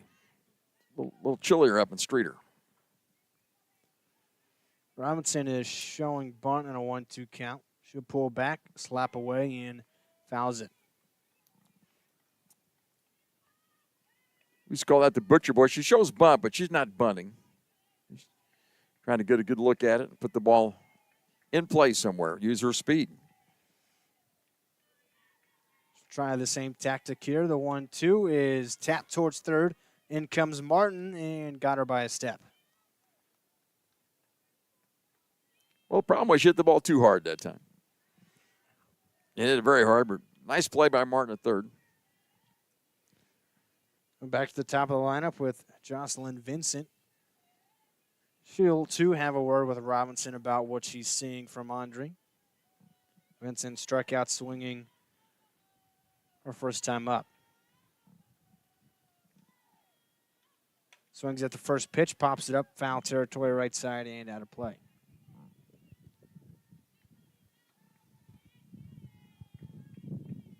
Well, Andre is all over the zone. Wabash Valley trying to be aggressive, but it's hard to get good contact against her. She's not wasting many pitches. This one's popped up. That'll be in right field, and it is caught. It was a diving attempt by the second baseman, French, but it was come up with by Martin from right field. Little contact there. Didn't affect the play. 2-0 the score. We head to the fourth at Paul Schnarre Field. Are you living with chronic conditions or finding it hard to manage your health at home? If you're 18 or older, have a primary care provider through Wabash General Hospital, and live in Wabash, Edwards, White, or Lawrence County, our community paramedics can help. Get support in the comfort of your home, including follow-up care, home safety and medication education, vital sign checks, disease management support, and resource connections. Our certified paramedics will work with your doctor to provide non-emergent care to keep you healthy at home. Ask your WGH primary care provider for a referral to community paramedicine.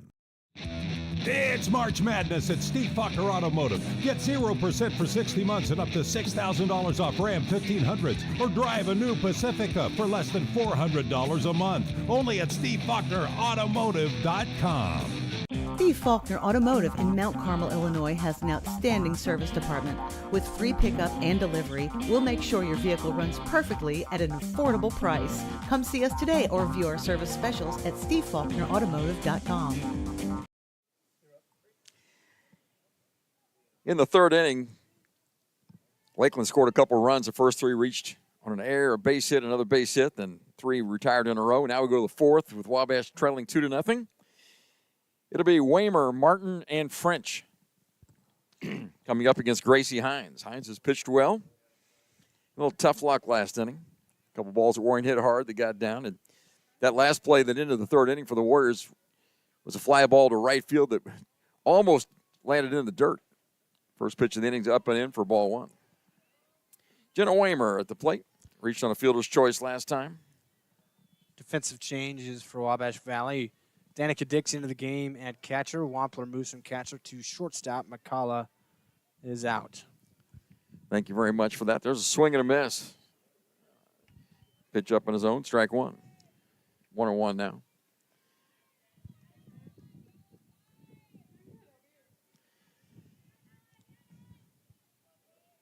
Nobody on, nobody out here in the fourth. Loop down the left field line. That ball is going to fall foul. Would have been tough. No play out there for Hill. Couldn't get there. Going to have timeout as they get back to the base over there. Not sure what all's happening.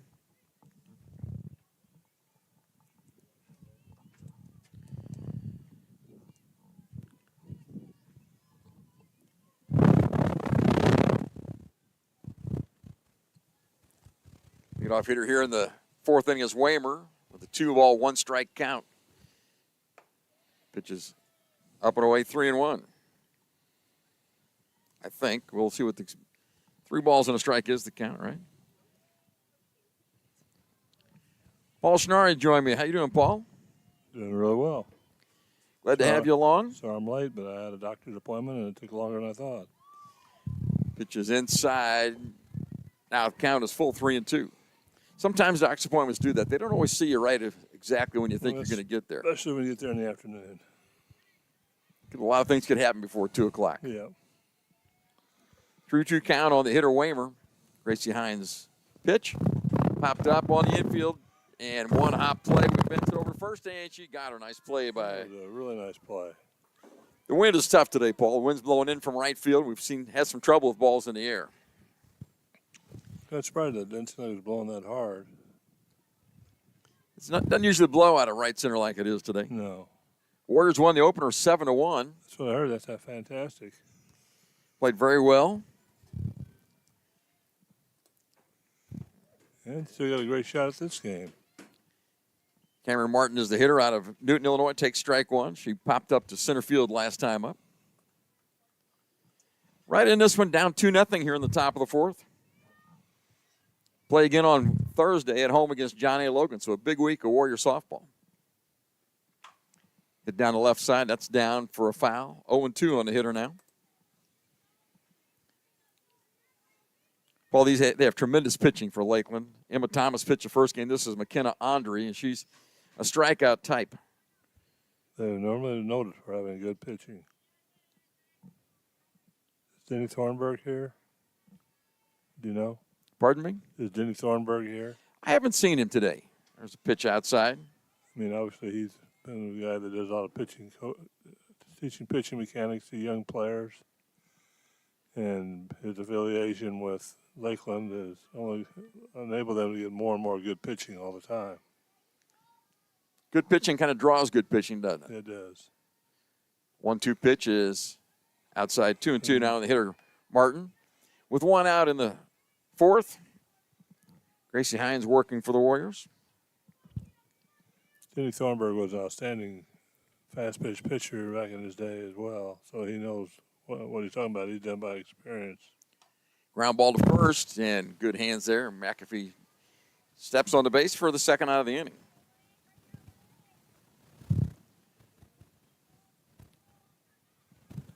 So with 2 outs, the hitter now is Elena French, who grounded out to third her last time up. Paul, they got their runs in the third. Ground ball up the middle that wasn't played by Vincent, an error on the second baseman, and a soft base hit that didn't get out of the infield as well. There's one, and Vincent plays that on the hop and over to first for the final out of the inning. So 1-2-3 they go in the 4th. Wabash coming to bat, trailing 2-0. We'll be back in just a minute. Have your weather radio, have a flashlight with batteries in it, make sure your cell phone's charged, know where you're going to go when bad weather hits. Go to the lowest interior room in your house and wait the storm out. After the storm, if your power's out or if there's any kind of dangerous situation or anything like that, call Mount Carmel Public Utility Company. As you go outside to survey the damage a little bit, just make sure to stay away from down power lines. Teaching kids about money is an important step, and the Student Plus account from the First National Bank makes it simple. It's a free checking account designed for students who are learning to manage their own spending with tools that help parents stay connected. With spending limits, real-time alerts, and instant transfers, students can build smart money habits while parents have peace of mind. Getting started is easy. Visit the nearest branch to open a Student Plus account and choose the features that fit your family best. The Student Plus account from the First National Bank. Parents choose the controls, students learn responsibility. Member FDIC. McKenna Andre in the circle for Lakeland has a 2-run lead. She struck out 5 through 3 innings. She's that type of pitcher. Now leading off for the Warriors, Easton Wampler, playing shortstop at this juncture for Wabash. First pitch to her is taken too high for ball 1. Wampler had a double to right center field. One hop to Wampler to the fence back in the first inning. Only Warrior hit of this second ball game. That's too high, 2-0.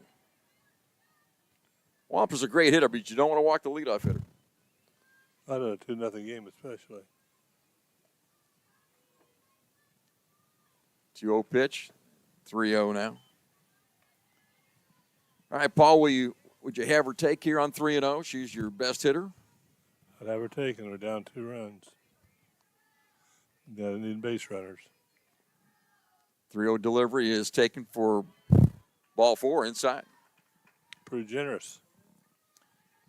Walked her on 4 straight to lead off the bottom of the 4th inning.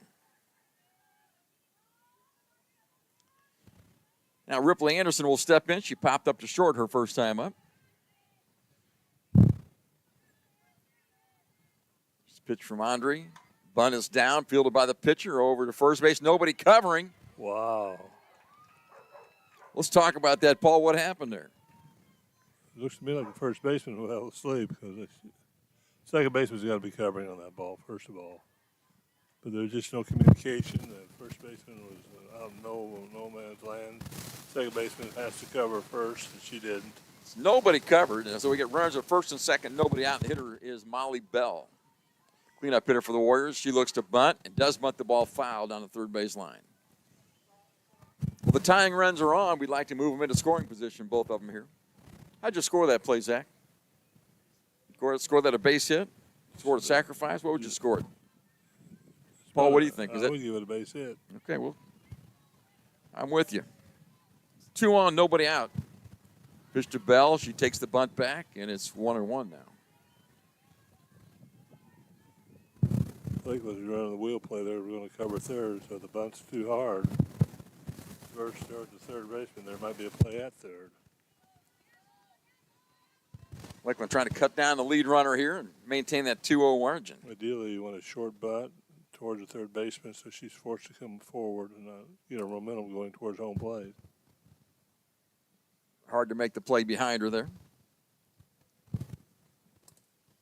Molly Bell getting a little verbal instruction from Barry Pearson, the third base coach for Wabash. Might be asking her if she wants to swing away. Well, you know, with the infield moving like that, that's what I'm thinking. You could show bunt and take a hack at it somewhere. Expecting a bunt. 1-1 pitch, shows bunt, takes it, bunts it, and Perfect third bunt. baseman covers it. Nice play. Perfect bunt.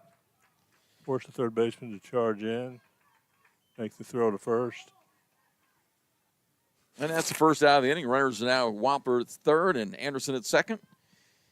And Allie McAfee, the first baseman, will have a chance to drive home the tying runs here.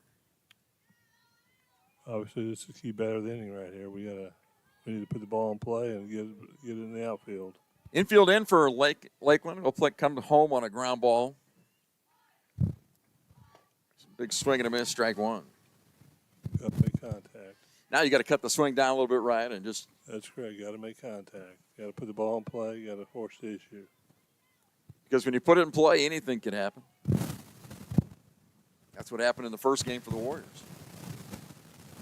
Ball fouled back. Now it's 0-2, and McAfee in the hole. The length on that pitch. That was not a good pitch to hit. Low inside. It's tough on a right-handed hitter. He wants to hit. You can tell that, though. She's ready to swing. 333 season average for Allie McAfee. Here's the 0-2 pitch. Fouled off on the right side. Yeah, the more pitches you see, the better you like it now. Andre's got good control. She moves the ball around well. 5 strikeouts on the day. She could use one here. Right. And there it is. Froze her at the plate, strike 3. Worked her twice on the inside low part of the plate. You knew she was going to probably come to the outer part, and she did. Right on the outside corner for strike 3. 6 strikeout of the day for Andre, and now it's up to Mara Serafini. Ground ball in the hole. That gets by. There's a run. Here comes another one toward the plate. They hold her there, but Serafini with a big 2-out RBI base hit. That changes things for the Warriors. They had the first 2 on and finally get that run in. And you're starting to put the ball in play and hit the ball.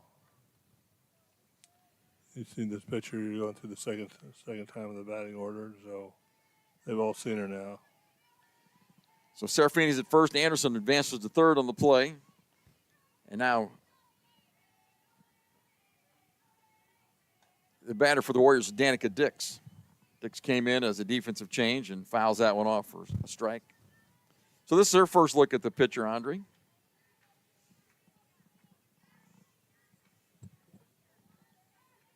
Will the Warriors run first and third with 2 outs? Serafini right running at first. I would doubt it.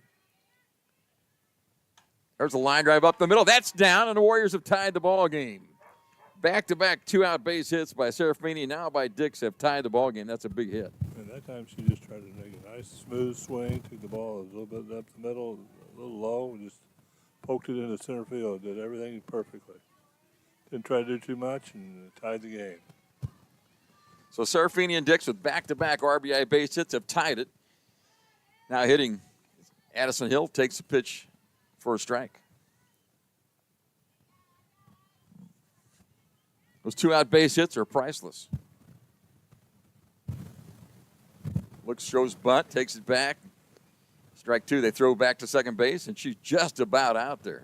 Ooh, that was too close, wasn't it? A little too frisky down there to be the lead run. That was Mara Serafini getting back just in time. Went in standing up, and the tag just about got her. Here's the pitch to Hill. Too high. Count is 2 balls and 1 strike now. So Dix leads from first. Serafini from second. Go ahead and run out of second base with 2 outs. Swing and a miss. Good swing, good cut. And a little bit better pitch by Andre. Yeah, it was a good pitch down low on the outer part.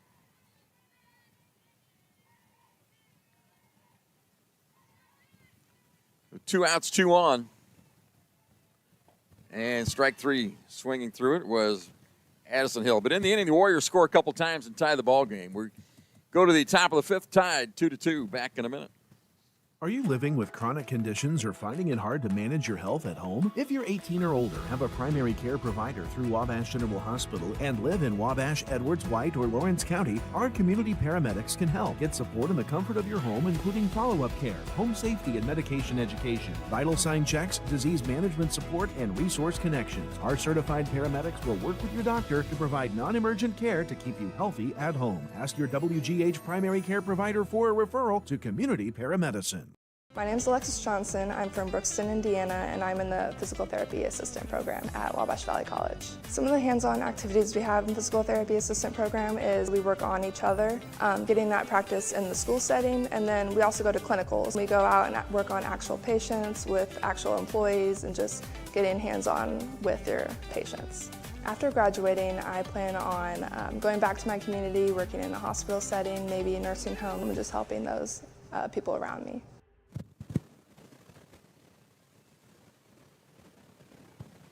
Go to the top of the 5th. It's 8, 9, and 1 in the Lakeland order. Priest, Brill, and back to the top to Martin. Leading off Macy Priest. She reached on an error last time and scored a run, had a stolen base as well. Miscommunication on the bunt to start all the innings turned this game all the way around. So now they're all even. And first pitch is just off the plate, ball 1. Beauty of softball, fast pitch softball, when it's played well, is the mistakes really hurt you.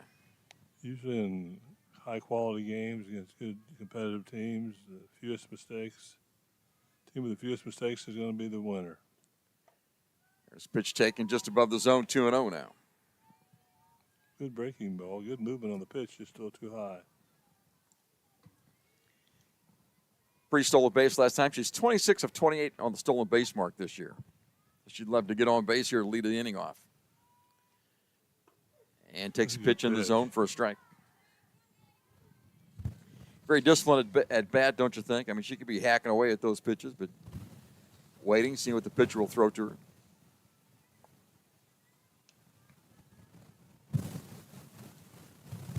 That pitch is off the plate. Now it's 3-1. It's now on 3-1. She could look for something to drive. I would say she's in there looking for a ball, a fastball down the middle, something she could really hammer. There it is. Ground ball to second base. Vincent stays down on it and throws her out for the first out of the inning. That was good because we didn't want to get in a situation where we had a leadoff walk. That's what led to Lakeland's trouble in the previous inning. Leadoff walk and a miscommunication on a bunt. Next thing you know, you get trouble all over the bases. This young lady's out of the Netherlands, left-handed hitter, Faye Brill. Had a base hit, a stolen base last inning as well. Scored one of their runs and bunts it. Picked up by the first baseman, and that's going to be way late. That's a catcher's ball there. Catcher's ball, and catcher has to call that ball. I mean, she got to get everybody else away The from ball it. wasn't that far away from the plate, and she's got coming forward. First baseman's running with the momentum going away from the base. So Brill reaches on the bunt, back to the top of the order. This is Carrison Martin, the right fielder. Had an RBI base hit last time. That was a ground ball up the middle. And takes a pitch too low for ball one. I've only been out of coaching for 5 years, but it sure seems like they're bunting a whole heck of a lot more. All the games I've been watching, both teams, more than I'm used to. Runs are at a premium, so trying to get those runners across. Here's a ball taken, throw down, and stolen base. Second inning in a row that Brill has stolen second. Well, now she's 27 out of 29, safely stolen. Actually, I think the Priest, the girl before her, is the one that was sorry. 27 of 29. So this, I'll check, though. I heard the numbers and I just associate, but you're right. The previous batter had the impressive stolen base percentage. Next pitch to Martin. That's taken for a strike. 1 ball, 2 strikes on the hitter. A lot of area between second base and the shortstop. Big hole up the middle. And pitches outside. And this young lady looks to be one who likes to punch the ball to the left side. Yeah.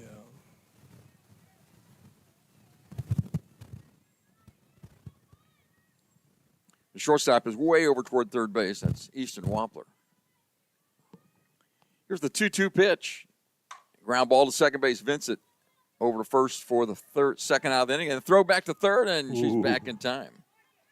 Scary throw, wasn't it, Paul? One that I would not like. Unless someone's further out base than that, that's a dangerous throw, and that could have been the lead run trotting home. But nobody hurt, made a good catch. So And the throw was high, and I'm glad Serafini came down with it. Hitting is Allison Pangburn, the designated player, strikeout, and a pop-up.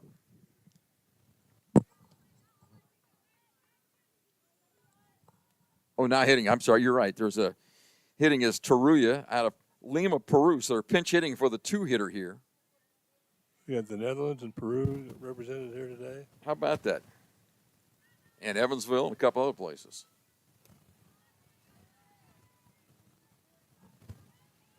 Alessandra Taruya played in the first ball game. And first pitcher is taken a little low outside, ball one. Runner at third with 2 outs. That's Brill, who reached on a base hit, stole second, advanced to third on the ground out. So the defense has to be sharp now with 2. And runner at third. Window delivery. Hit in the air toward right field. That's going to get down in foul territory. And runner will have to go back.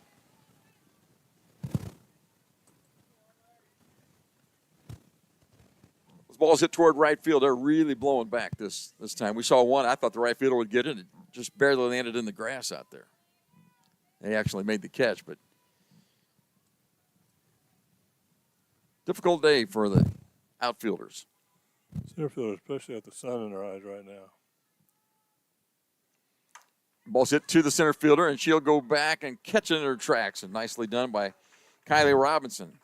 Great job of pitching. Great job. Yeah, Gracie Hines did it. After giving up a hit, she got the next 2. We've played 4.5. Warriors coming to bat, tied 2-2. 811, if you're not familiar with that, it's a Julie program in the state of Illinois. It's actually nationwide.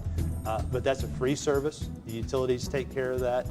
Customer wanting to dig or plant flowers or fence posts or something like that, call that service. Give us 2 business days. That's the law, 2 business days notice. We'll come out and we'll locate all the underground utilities in your area and make sure that you know where you're able to dig and you can dig safely, and we're protected and you're protected that way. Teaching kids about money is an important step, and the Student Plus account from the First National Bank makes it simple. It's a free checking account designed for students who are learning to manage their own spending with tools that help parents stay connected. With spending limits, real-time alerts, and instant transfers, students can build smart money habits while parents have peace of mind. Getting started is easy. Visit the nearest branch to open a Student Plus account and choose the features that fit your family best. The Student Plus account from the First National Bank. Parents choose the controls, students learn responsibility. Member FDIC. Good time for another one.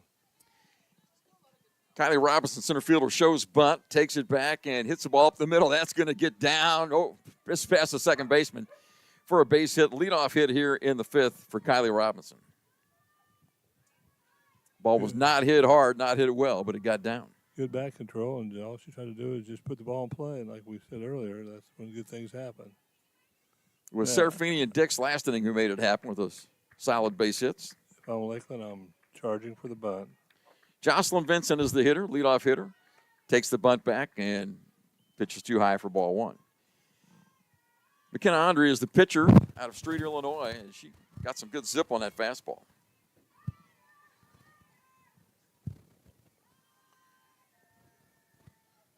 Robinson off the pitch. A bunt is down. Back to the pitcher. She'll go to one and get the out there. Nice play. Very well executed by the Lady Warriors. Nice bunt. Got the runner to second base. Now we need the hit. So Robinson advances to second on the sacrifice. And the hitter now is Easton Wamper. You like this?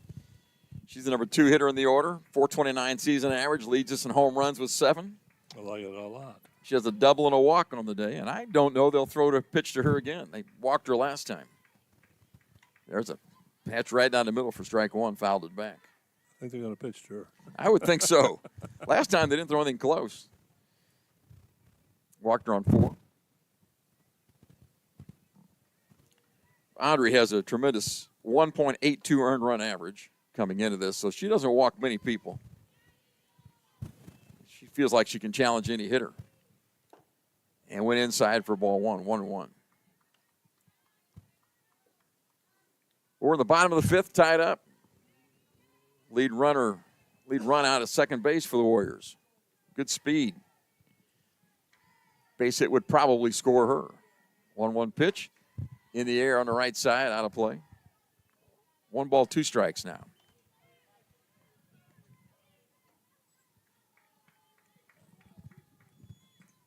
Andre would love the strikeout here with the runner at second. And 1 out. Got a ball in the left center field gap. That's what I'm visualizing. 2 low, 2-2. They're playing in center field. They're playing over toward right about 3 or 4 steps. That's why I see that you can park tractor trailer trucks out there in left center field. The ball's hit in the air toward right field. That may not be easy. Martin looking, and she comes over by line, makes the grab, and the runner advances to third base on the fly out toward right. It was not easy, but Martin made the play. Pretty shaky, but she made the play.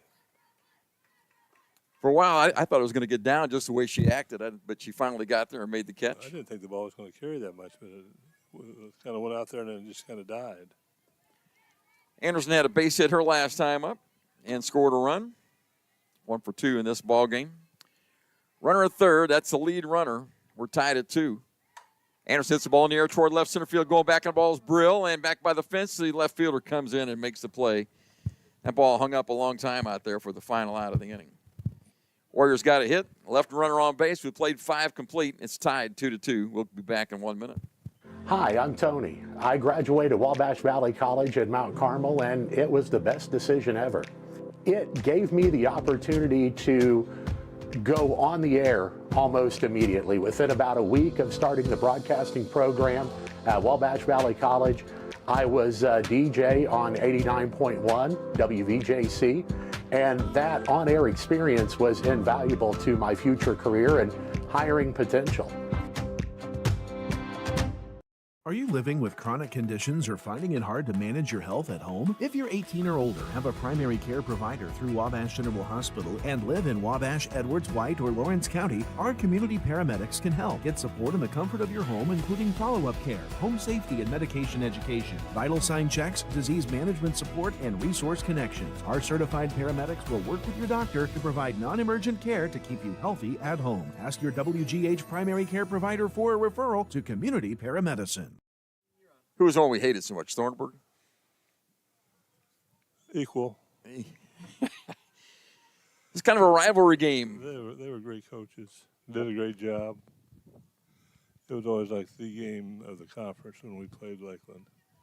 The voice you listen to is Paul Schnarre talking about playing Lakeland, who are tied with the Warriors 2-2 here as we hit the sixth inning. It's the 3, 4, and 5 hitters. Kiera Johnson will lead it off against Gracie Hines here in the sixth. First pitch taken outside corner, strike one. Good pitch.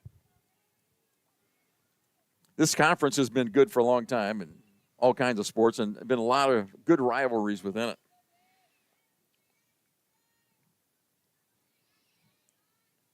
A one pitch to Johnson. That's up and away, 1-1. You don't have to like everybody you play, do you? No. Matter of fact, it's more fun when you don't.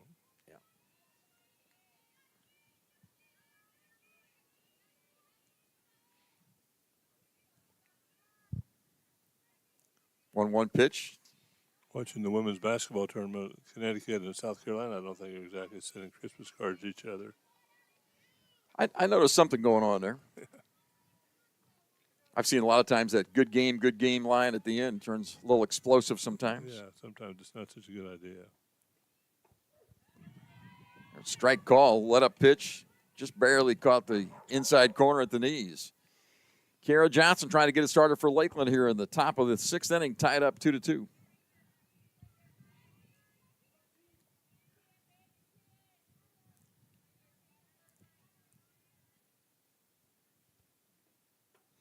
Up and away, 3-2. Tried to put a little bit extra on it. I'll get out of her hand too late. Olivia Himmerly pitched the opener for the Warriors, gave up 3 hits and just 1 run. Gracie Hines has been almost that good here in the second ball game. 3-2 pitch, ground ball. Second baseman Vincent has it. Play, well done. To her left, got there and made the play. Not an easy play. I thought originally it was going to be a base hit, but she moved over really well. Very fluid in her throw and perfect. Ball was hit hard and came up a little bit at the end for Vincent. That helped. Hitter is the catcher, Rosenberry. Base hit. 1 for 2 in this nightcap. Popped out of play. Strike one. Our left fielder is deep enough. She's almost in the parking lot. Addison Hill selling popcorn out there. And it's the number 4 hitter, and she looks like a slugger. I'd be back there if I was her, too. Yeah, she's got 4 home runs and 27 RBIs on the season with a .358 batting average. She's not out there trying to bunt. 0-1 pitch. Big swing, and we're off the catcher's mask, or make the umpire maybe. 0-2 now.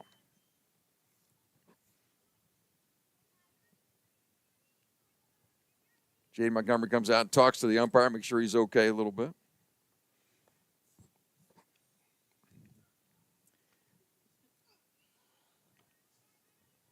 Jade played when you were coaching here. She did. She did an outstanding job. One of our top pitchers, pitched here 2 years, and translate that to 2 more years at Eastern Illinois University. 0-2 now on the 4-hitter Rosenberry with 1 out. Grace Hill's, nice hit. Stroked it up the middle for a line drive base hit.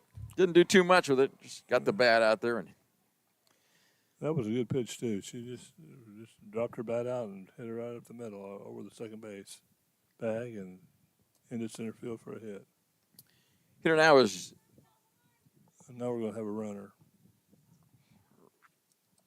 That runner is going to be Ritchie. She'll run at first base in place of Rosenberry.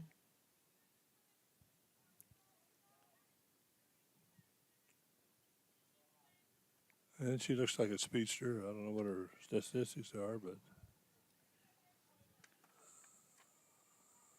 bunt, stolen base are in order here, either one or the other.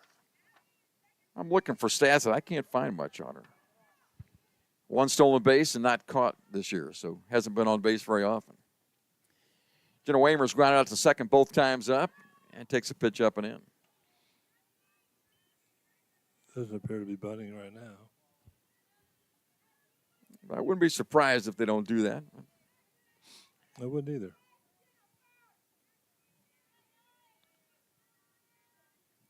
One 1-0 pitch is taken on the outside corner, strike one. Now, with the first strike being thrown, maybe now they'll put the bunt on. I'd be surprised if they don't. Well, Richie, the pinch runner, will be off with the pitch here. The thing you don't know is she's probably a pretty good contact hitter, so that might be the reason you don't bunt. It doesn't bunt, hits it high and deep toward left field. That's got a chance to get out of here. Hill by the wall. That's against the wall. Runner had to hold, and she'll only get to second base on the play. That ball on a normal day would have been out of here. Wimmer hit it well and against the wall. And it's first and second with one out. Paul, we're lucky that wasn't a lot worse than it ended up being. I thought it was gone. I was sure it was out of here. And Hill played it off the wall, and the base runner couldn't make third base on the play. Wasn't sure if the left fielder was going to make the play or not, but she really still, the way the ball came off the fence, she should be at third. Hitter's Cameron Martin with one out and two on, and the pitch is taken.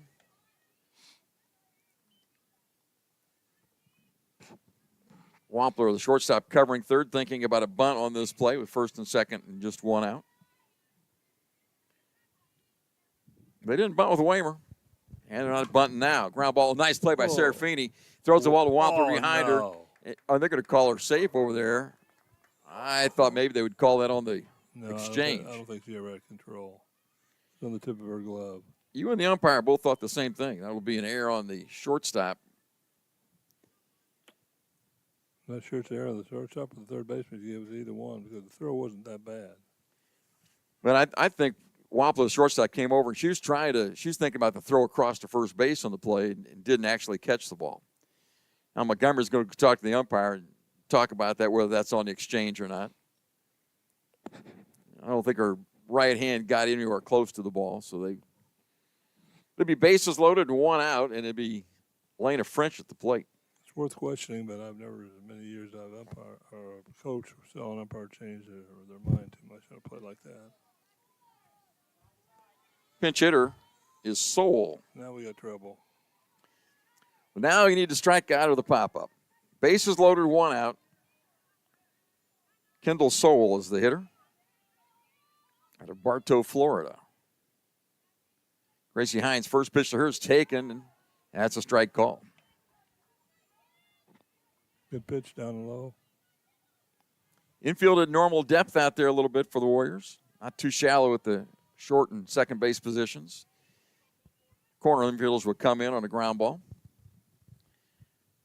That ball's hit in the air toward right field, and we'll score a run. Probably Anderson is going to come in and make the catch. Here comes a throw. It's going to be a play at the plate, and she is safe on the sacrifice fly.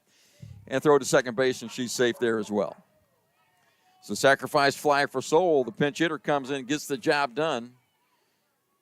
Throw was pretty good, a little bit up the line, away from the catcher. Allowing the run to score, and almost had a runner advancing to second base, almost got out, but good base running by Lakeland. And they're on top now, 3-2 with that run. Now here's the shortstop, Macy Priest, batting from the left side. The first pitch to her is taken for a ball. Throw to third base, and she's barely back in time. She fell down, but able to get back up and get back in there. That was a pretty good throw by Anderson out in right field, just a little offline. That's a tough play, and they ran the base as well. Second and third need to get this hitter and get out of this jam. Only down a run. Foul straight back. This is the speedster, Priest, with all the stolen bases. We really need a strikeout right now, or a pop-up. Ground ball will be tough with her speed. She's hit the ball to second base both times up today in this ball game. Changeup taken outside, 2 balls and a strike. I would think about a runner third right here now. We'd be going on contact. No matter where the ball's hit, if it's on the ground, you're gone. 2 outs an inning, though, right? So I think Oh, there are 2 outs. there are 2 outs after that was a sacrifice So fly. it's So one. leadoff hitter grounded out. Ooh, swing and a miss. That's strike 2. So you're just getting out some way, somehow. Lakeland has answered with a run here in the 6th. They lead it 3-2.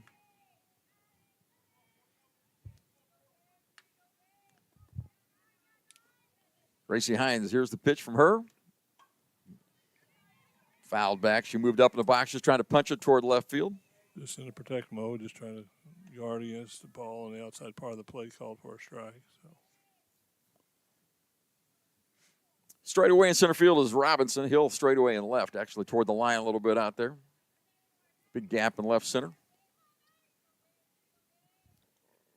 Ground ball picked up by the pitcher. Throws to first, and she got her for the final out of the inning. bachelor job getting out of that with 1 run. They do get 1 run on a couple base hits and an error.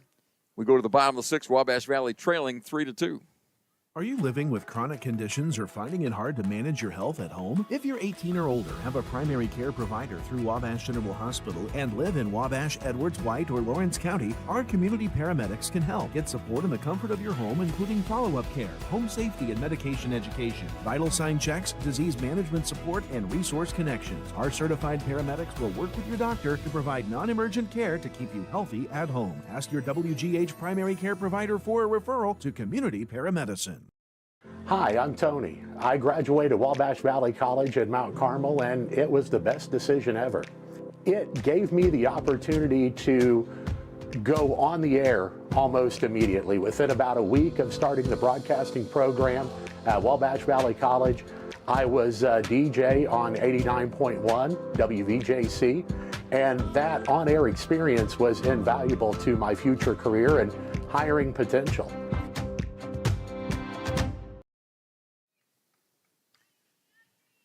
Been 2 well-played games. The Warriors won the first one 7-1. Now trail 3-2. We're in the bottom of the 6th. Warriors down by a run. It'll be 4, 5, and 6. Bell, McAfee, and Serafini coming to the bat. Looks like Rose may pinch hit here in a moment. I'm not sure if that's right or not. Here's Molly Bell leading off. She had an important sacrifice bunt back in the 4th inning. Move the runners into scoring position. And the first pitch is taken for a strike.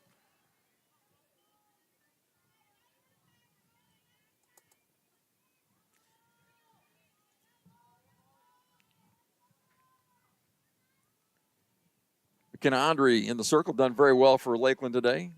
And throws that one by Bell, strike 2.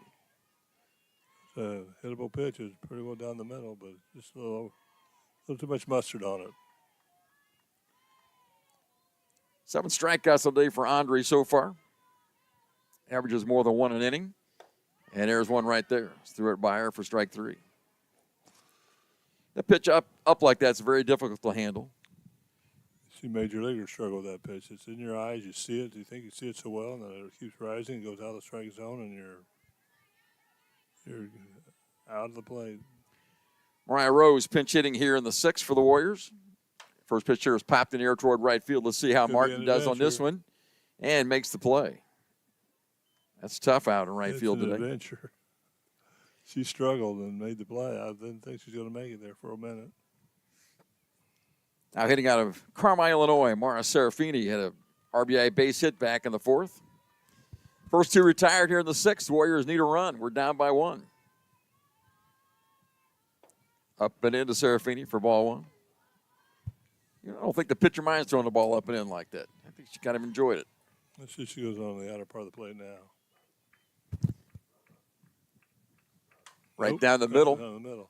Right fielder gets another chance. And makes another nice play out there.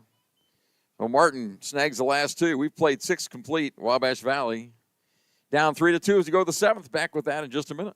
New season, new ride. Steve Faulkner Automotive has F-150s with 0 down and 0% for 60 months and full-size Broncos to lease as low as $378 a month.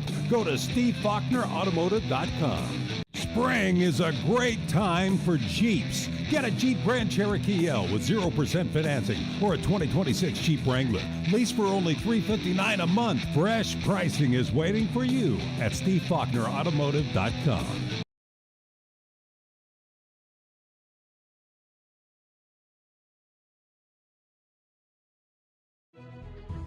Have your weather radio, have a flashlight with batteries in it, make sure your cell phone's charged, know where you're going to go when bad weather hits. Go to the lowest interior room in your house and wait the storm out. After the storm, if your power's out or if there's any kind of dangerous situation or anything like that, call Mount Carmel Public Utility Company. As you go outside to survey the damage a little bit, just make sure to stay away from down power lines.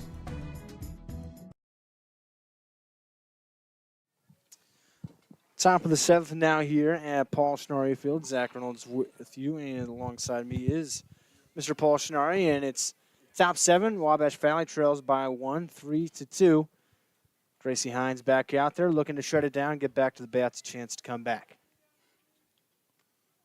Pretty important to keep this game right here. It's going to be tough enough to get a run, let alone try to get 2 or 3. So it's 9-1-2 due up. That's Brill, Martin, and then Taruya.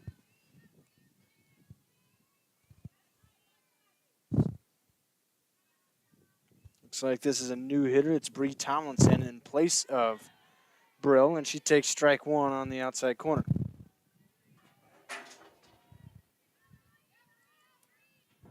Tomlinson also took 1 at bat in the last inning of game 1. Left-handed swinger, Hines with the 0-1. This is outside 1-1.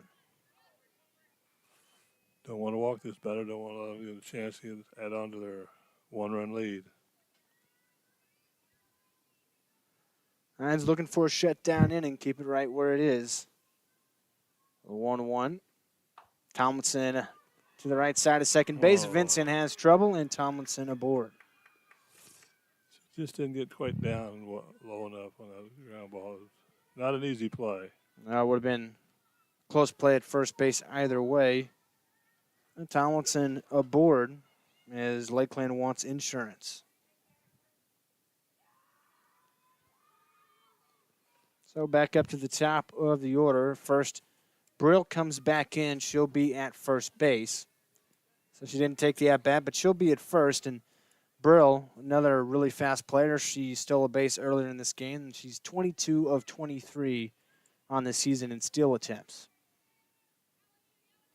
It's Carrison Martin batting, and she takes 1 low for a ball.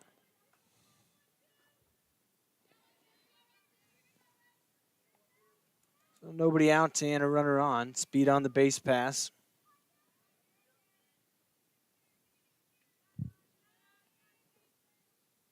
The 1-0. Dix throws down the second tag down in time. For just the second time this year, Brill is thrown out. What a throw from Danica Dix. Right on the money. There's a line drive throw right to the shortstop and a nice snag, and that's a big out.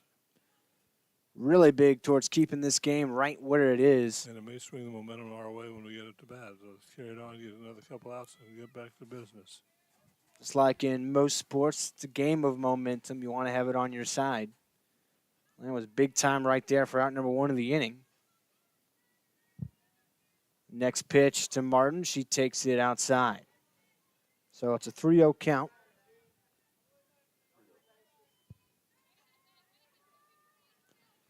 So Hines wants to find the zone here.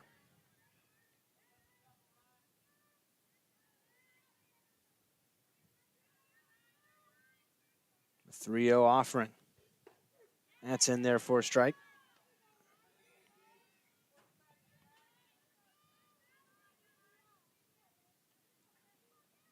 Outfield pretty well straight away.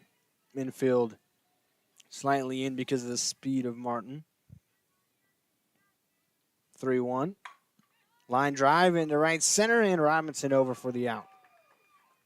When I first left the bat, I thought it was going to get into the gap for a double, but it just kind of hung up there, and Robinson made a nice running catch. She seems to close on a lot of balls that I don't think she's going to get to. She's got a good first step. Gets to almost everything hit within her range.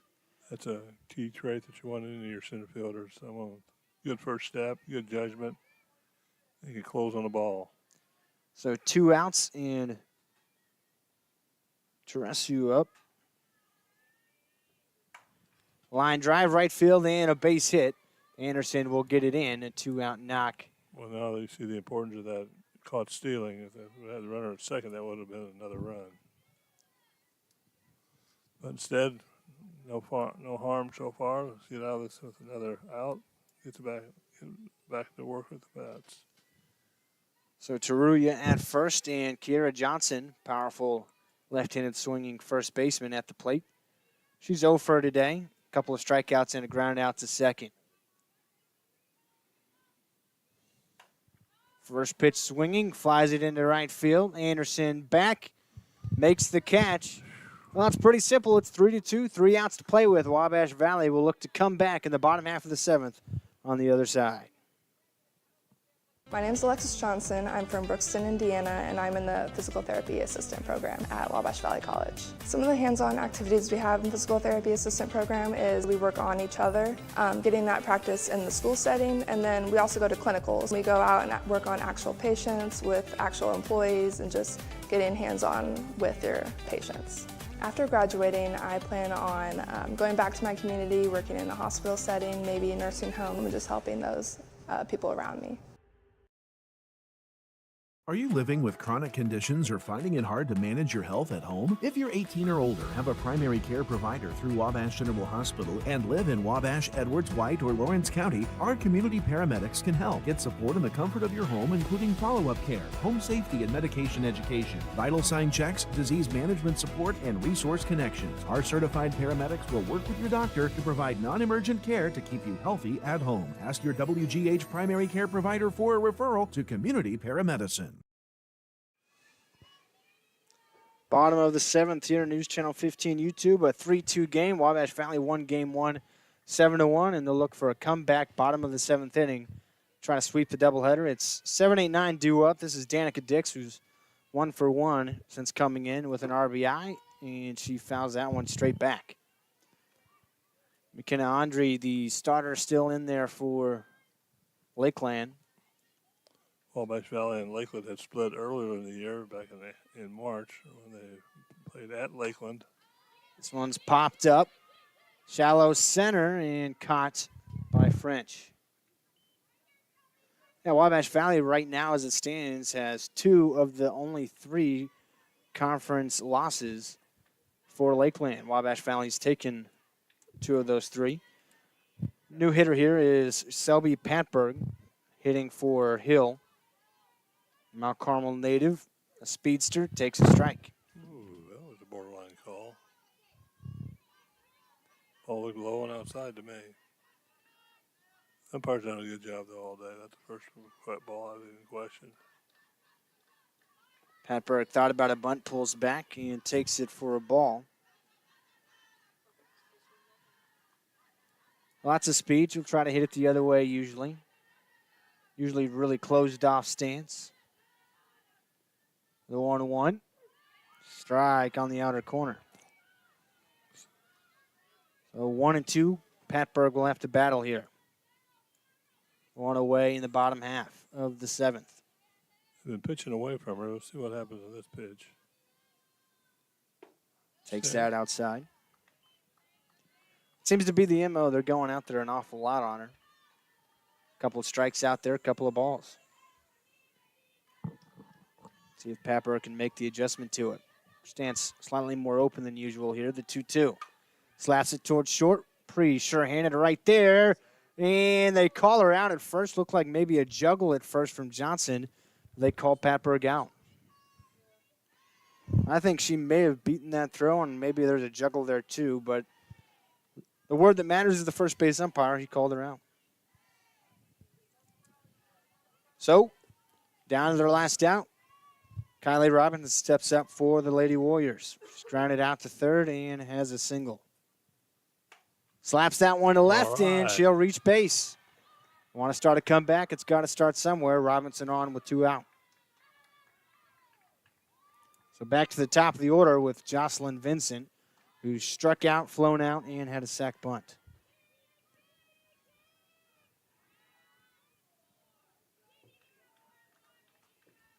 So Robinson with good speed at first base represents the tying run. Vincent steps up. Hit the ball in the gap. Vincent takes the first pitch for a strike.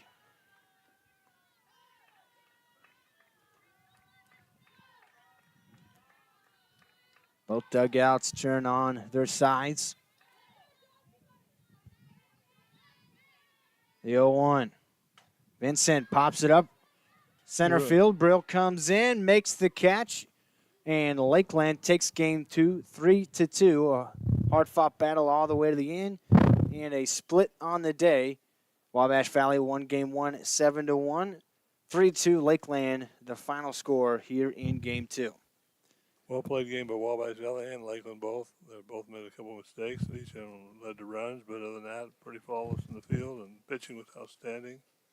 Good well played game. It was fun to watch. Lakeland came into today 20-2 in conference play. You split with them, you feel pretty good. Yeah, they played 4 games and then went 2-2 with them. So that also means that when it comes tournament time, region tournament time, you're competitive and you have the ability to think that you can win. Wabash Valley gets their 7-game win streak snapped, but they got to feel pretty good here heading towards the end of the regular season and nearing region play not too long from here. 7-1, Wabash Valley, 1 game 1, 3-2, Lakeland win games 2. Thanks to Robert who helped us out on the stream today, Mark Richardson, and of course, a special thank you to the legend coach Paul Schnarre for joining us here in game 2. I'm Zach Reynolds. We'll see you next time for Warrior Softball.